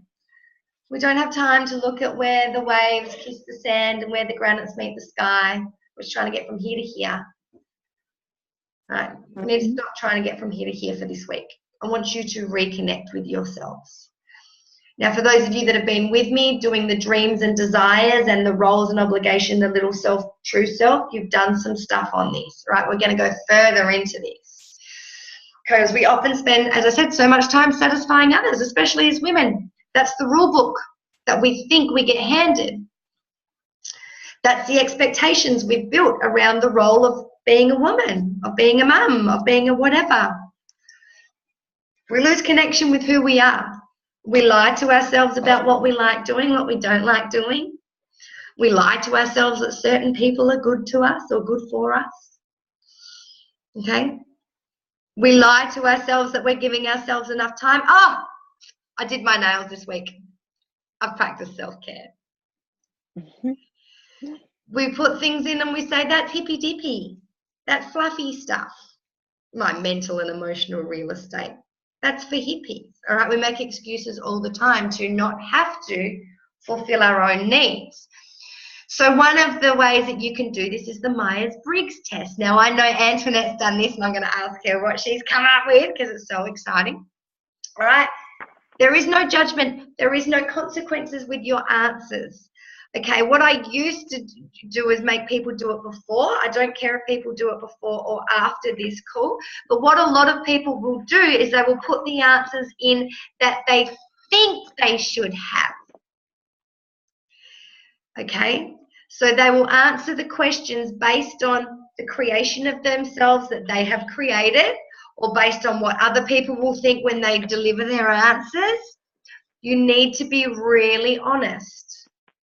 And if something doesn't sit right with you, that's not what you're meant to put in. Okay?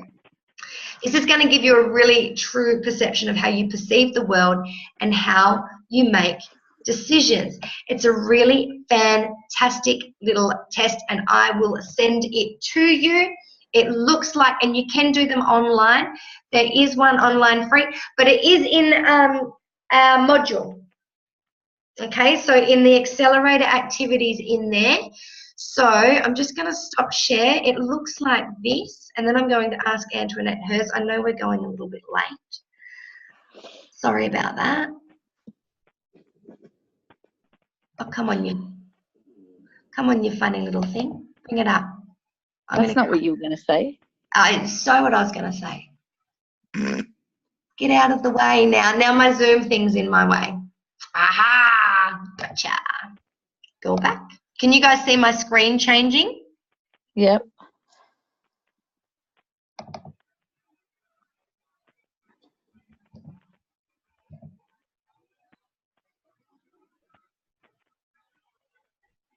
All right.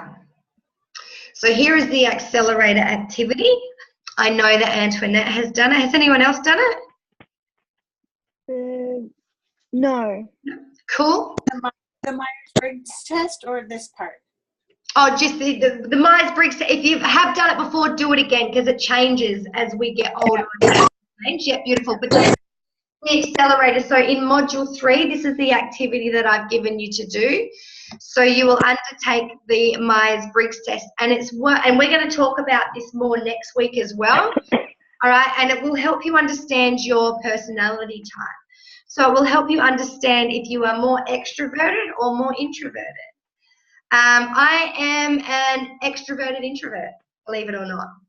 I'm a complete introvert, but very practiced at extroverted behaviours. Mm-hmm. Very much a people watcher.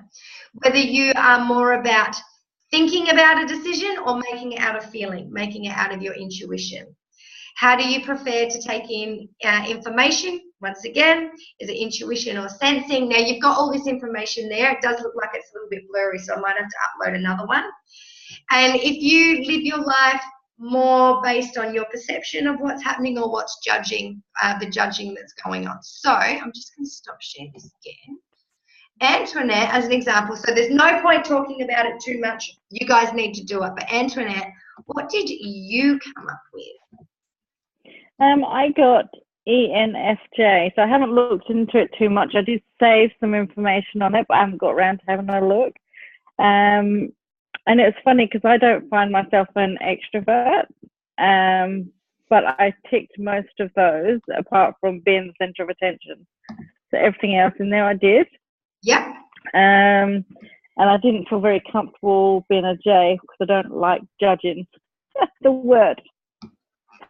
And that's okay. And this is why it's really important. And look, You might want to change your answer based on your intuition. You'll know if they're right or wrong. But let me just go. I'm just going to show you something.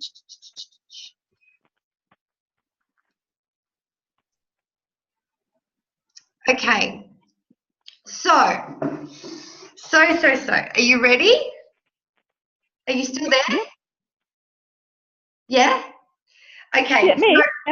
Beautiful. Sorry, I just couldn't hear you. So if you get a J, often it will reflect in things like, because remember, the word judgment can be a good thing. It's just that we've labeled that word with bad connotations. Yeah. Yeah? It's like when someone says they're intimidating. Are they, or are they just living an existence that they're proud of and shameless about? It's like when people say, are we lost? I'm so lost. That's great. Yeah, so remember, we put connotations to these words. So judgment, as an example, means that you like to have things decided in advance. Yeah. Yeah, so you like to be organised and you like to have a routine. You like to have things decided in advance. You might be quite, as an example, task-orientated. You like to have a list of things to do. Yeah, so I do all of that every day. So I always have a new list every day. And I like to know, I don't mind, I'm okay with flexibility, but I still like to have a rough plan of what I'm doing. And I like to have a closure of things as well. Yep. So often a J person, I think the strongest thing about a J person as a judging person is that they just like to have things organised and settled in advance. You know, they and people from the outside looking in will often go, geez, they're really organised. They're really, my next door neighbour is a J all the way. I'm a perceiving person, right? I drive people like you crazy. Absolutely crazy. Because it's so far out of your comfort zone. You're like, how could you not be organised? Because I make decisions on a whim. Okay. It just felt right. So I'm just going to do it that way. Oh, that didn't go to plan, so I'm just going to do it this way. But you'll find when you know that about yourself, I know that about myself, that doesn't work in my business. Yeah.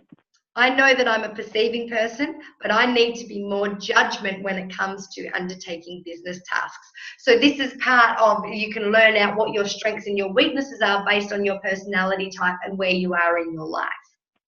Yeah. Does that make sense? Yeah, definitely.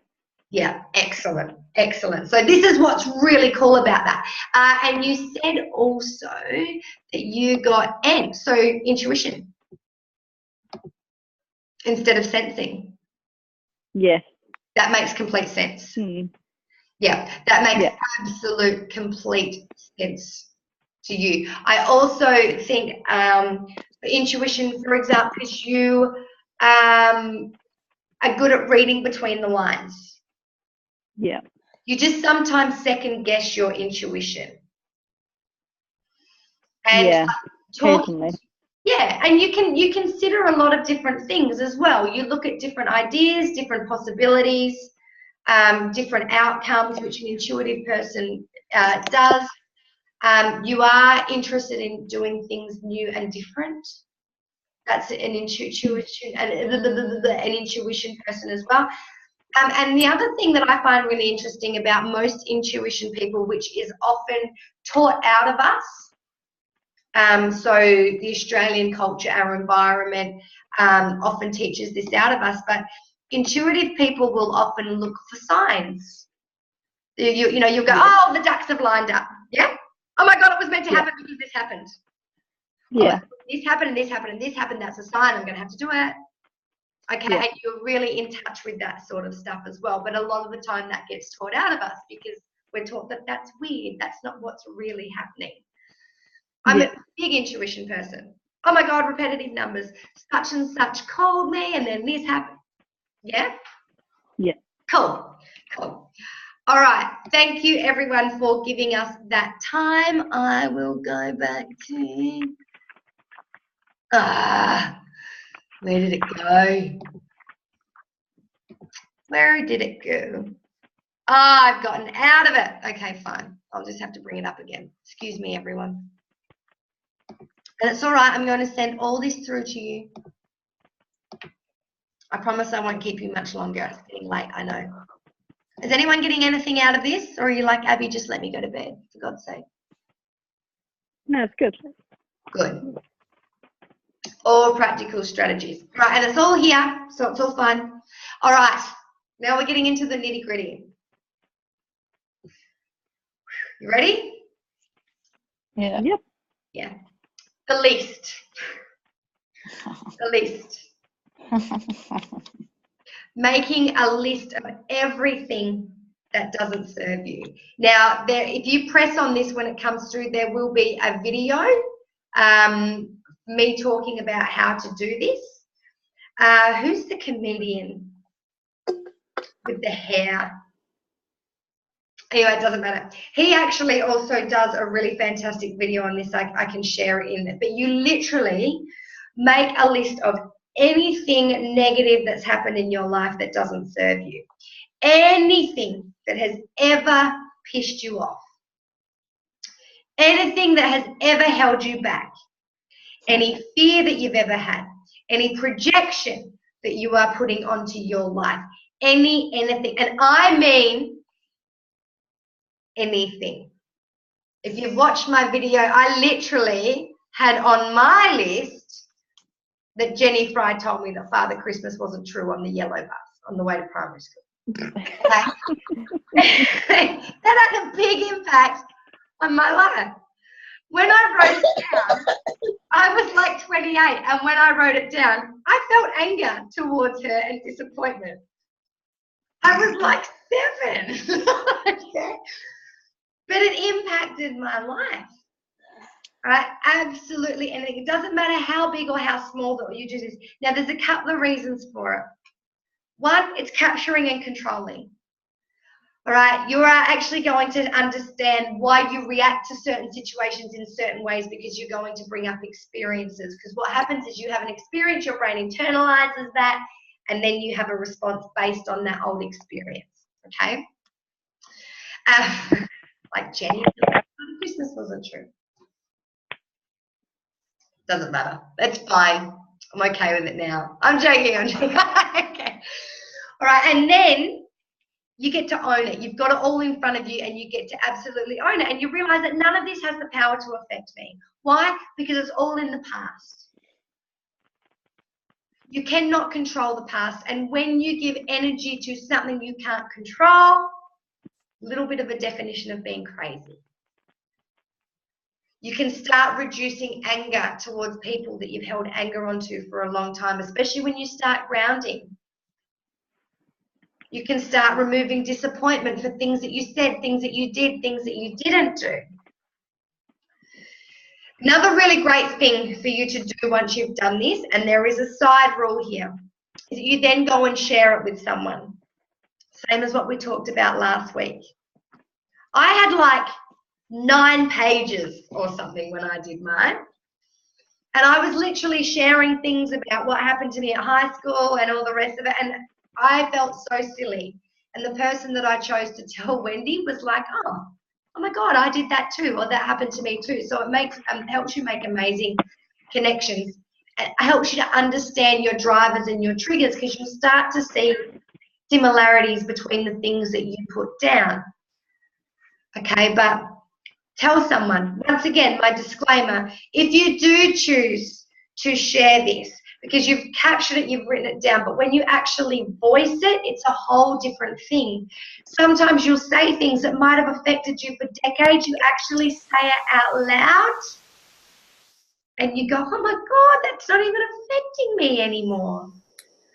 But you haven't realized it until you've done that. But my disclaimer is if you do choose to share it with someone, if you have any intuitive feeling that you should not be sharing it with that person, you don't share it with that person. That's always my rule when it comes to sharing. And I know that I've told Anita and Lisa this because often what we do as women, because we're worried about the perception of others and making people that do not serve us the happiest about us, we will do things to show them that we value them. And this is not something that we need to do with those people. This is something that if you have any intuition, they're not the person to share it with, you do not share it with them. Cool? Cool. Yeah.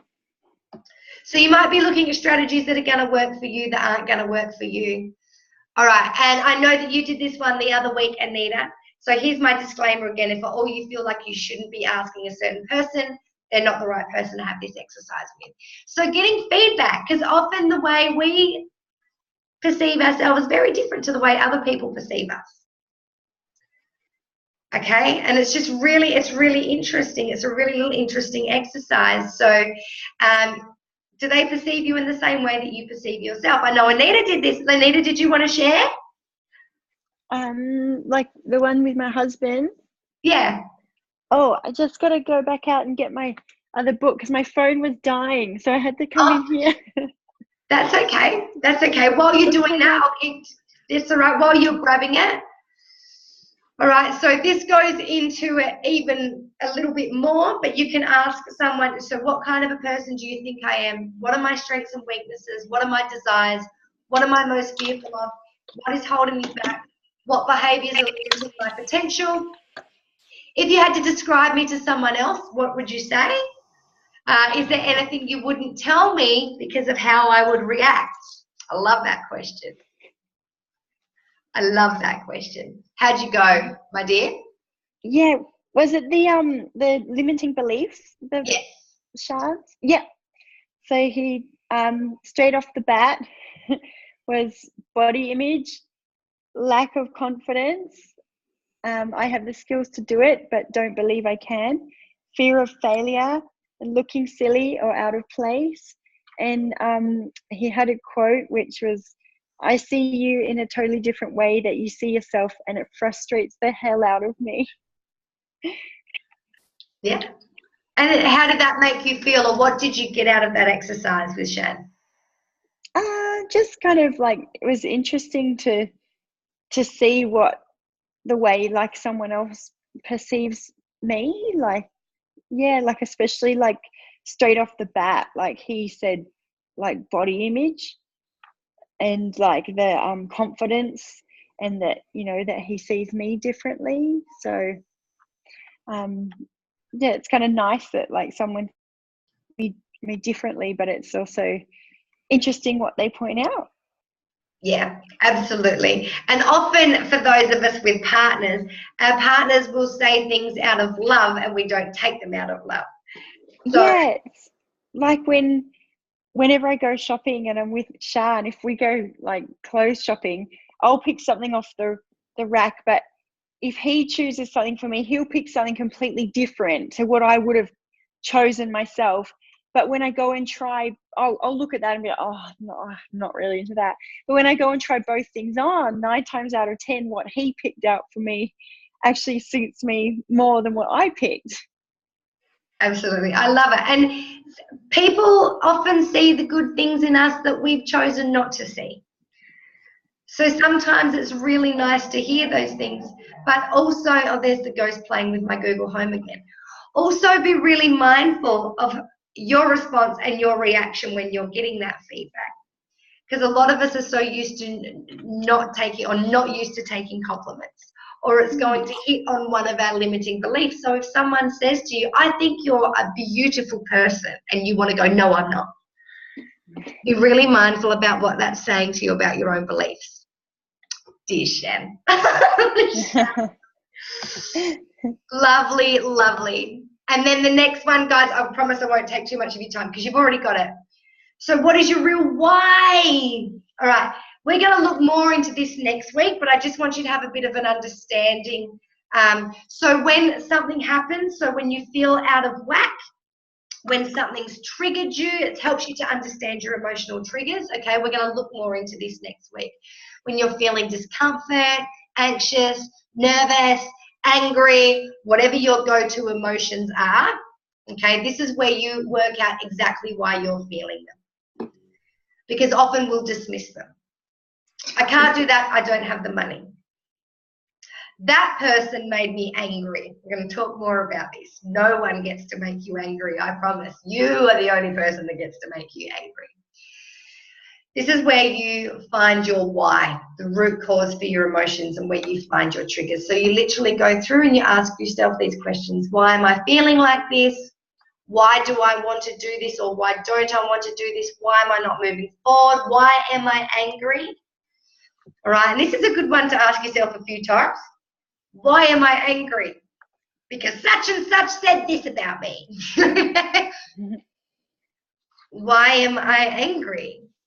Because they've said this before and they're just out to get me. I ask myself that every day. Yeah, why am I angry? Because I'm responding to something in a way that I don't have to respond to. Okay, I'm allowing that person to be angry at me. Whatever it is, stop. You'll feel it. You'll know when you get to the actual reason. Okay, what is my problem? What is my emotion? Why am I angry? Because such and such and such did this. Is that the real cause? No. Ask yourself another question until you get to your real reason, because we often don't confront the real reasons. All right, and then a SWOT analysis. You guys might have done this in business before. You can do them with your mindset. They're wicked. This is a really cool exercise to do even with little people. You just change the language to help them to understand, to check in with themselves and to look at the opportunities around them. Okay, so I did this the other day because Ayla didn't want to go outside. So I used this to manipulate her to make her go outside. No, I'm joking. I did this to make her realize what she was going to miss out on if we didn't go outside. Okay, I just changed the language. It was really cool. So it's really cool to check in with yourself, because you find opportunities that you might have otherwise missed. Helps you to become more aware of your situation and what's actually happening rather than what you're perceiving to be happening. Okay, remember, we see the world as we see it, not as it really is. It helps you to assess your strengths, your abilities, your talents, your expertise, also your weaknesses. Fears, areas that need improvement, you need assistance on. So literally you just do this little exercise for yourself, your strengths. Give yourself the time. What am I good at? What have I already achieved? Okay, what do I do better than anyone else? Once again, be honest, put it down. Even if you feel like, oh, I can't put that down, that's arrogant, or that, put it down. Okay, what resources do I have at hand, right? I'm not going to read them all out to you because I know it's getting late or early. Opportunities. What opportunities lie before me? How many of us have even asked ourselves, what opportunities do I have staring in my face at the moment? What do I need to be doing more of? What technology can help me? Okay, a lot of people, and see, I'm clever, because a lot of you will say, what do I need to be doing more of? Oh, I need to work on my business, or I need to interact with more people. Well, what technology can help me? Because you'll probably come up with an excuse as to why you can't do that. So what coaching can help me? What mistakes can I learn from? Who can help me? So on and so forth. Weaknesses. What tasks do I avoid? Seriously. Or what people do I avoid? Why do I avoid them? Who do I feel inferior to and why? Okay, this is a really great exercise to uncover all of those things, your triggers, your confidence levels, and then threats. Who am I afraid of? Who am I competing with? I have got no idea where that circle come from. Me. I think I just did that. I don't even know. Really? I'm so sorry. You're right, don't worry about it. It's fine. I was literally just like, Gremlin. It's like there's new buttons. That's I was hilarious. gonna I thought I was going to write something smart up there and see if it came. it'd probably be back to front, Lisa. No, it wouldn't. It'd work. It'd work. That's so funny. I was I'm literally sorry about that. I was just gonna type you a little note. I gotta go. like, you're right. I'll send the recording, babe. Bye. Have a good day, Marley. Thanks. Bye. Bye, precious. Bye, gorgeous boy. And then you see under threats here in bold, I've got what will happen if I don't achieve being happy and being self-aware. What I'm doing here is I'm making the risk of not doing this more of a risk than doing it. Yeah, because I'm sneaky and manipulative. No, I'm joking. And then I'm just so you understand where these are. Devil's Advocate's a really great game to play it with yourself. Okay, so sort of argue with yourself, look at different views. Okay, intuitive people do this really naturally, but they probably don't realize that they're doing it, because what they'll do is they'll be intuitive, they'll look at different possibilities, but then they'll take the safe comfort zone one. So doing this in an open setting and an aware setting in your brain is really cool. All right, so challenge your own beliefs. Excuse me, and you can click on the brain to learn about cognitive dissonance. I learned that at work. I don't like it. Why is that? It's too much information. Yeah, exactly. I won't go into it tonight because it's just too late for the people on this in this hemisphere. But it's all right, we'll touch on it. And then what is my gut saying? Good idea to start listening to your intuition. You might think I'm a little bit crazy. You already have the answer. Any question you can throw my way, any question you can throw any other way, you've already got the answer. It happens within an instant. It happens in your gut.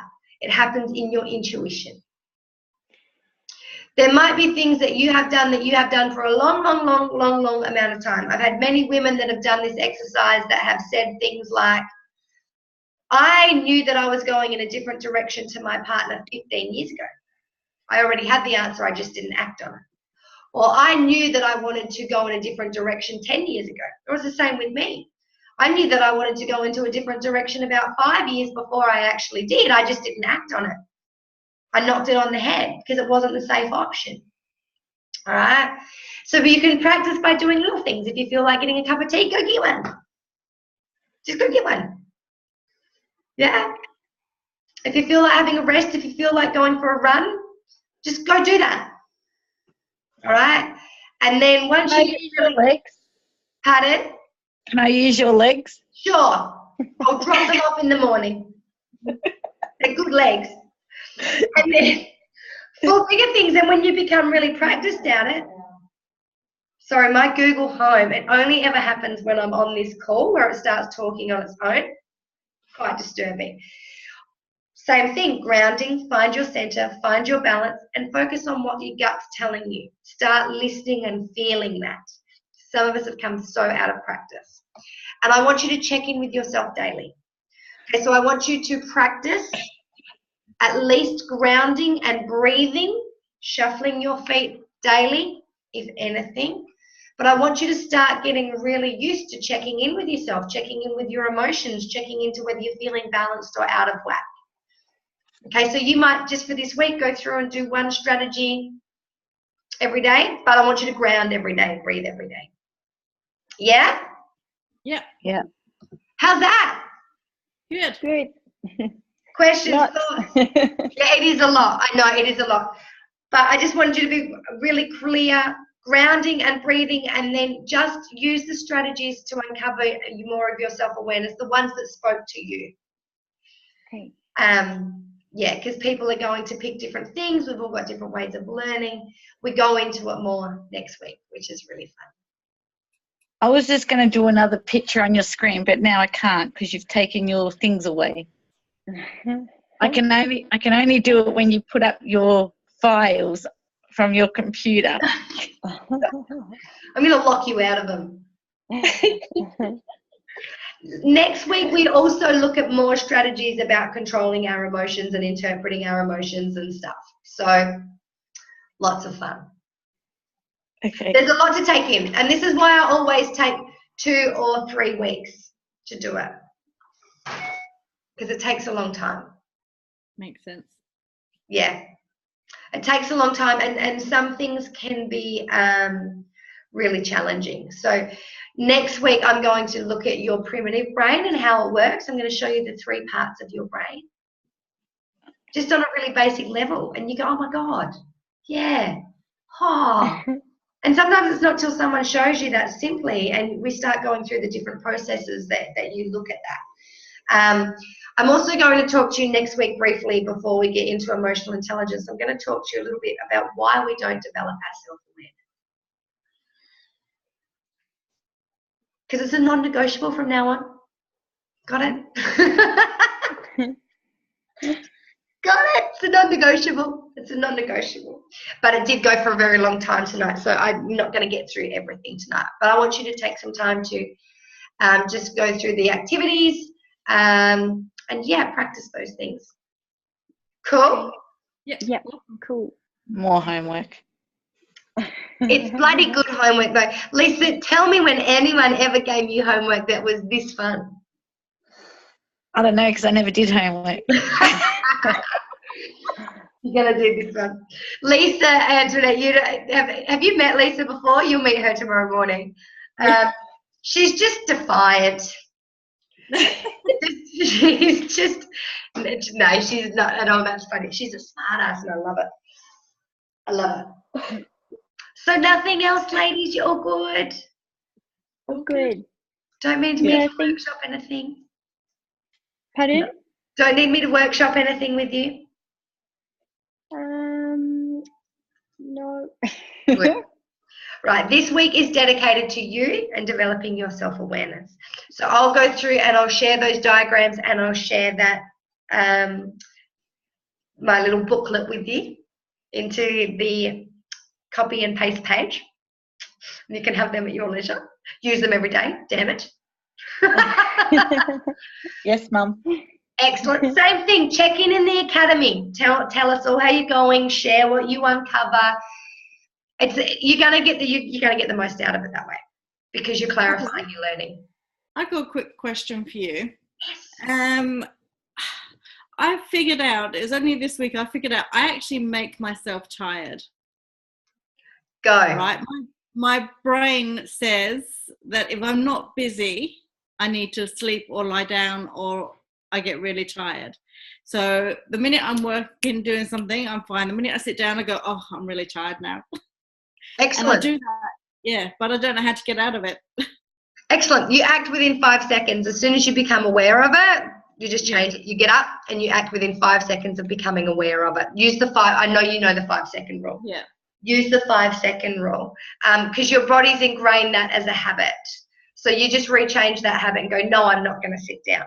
Of course, if you need to sleep, Antoinette, and you do actually need to do that, make sure that you do it. But as soon as you become mindful of that, go, no, and just shoot yourself out of it again.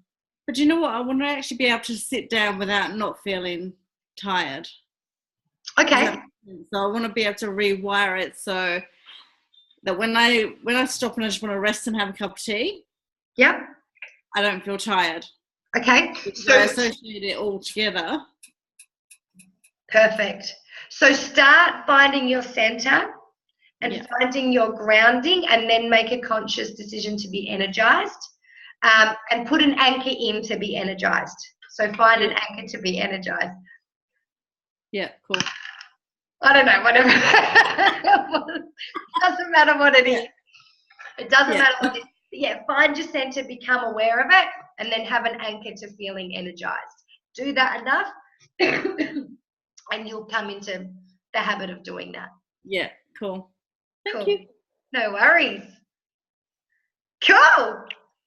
Well, I'm going to be seeing Lisa and Antoinette tomorrow morning in the Sexy Brand Building Formula. Yes. Anita, and Anita, I will see you in the academy during the week, and I will see you next week. Yep, see you next week. Thank you. No worries, lovely ladies. I'll talk to See you you in a few later. hours. Lisa, you are like the Phantom. I can see your Tibetan prayer flags, and then you were just like this shadow. All right, gorgeous ladies. I'll get this up as soon as it is finished.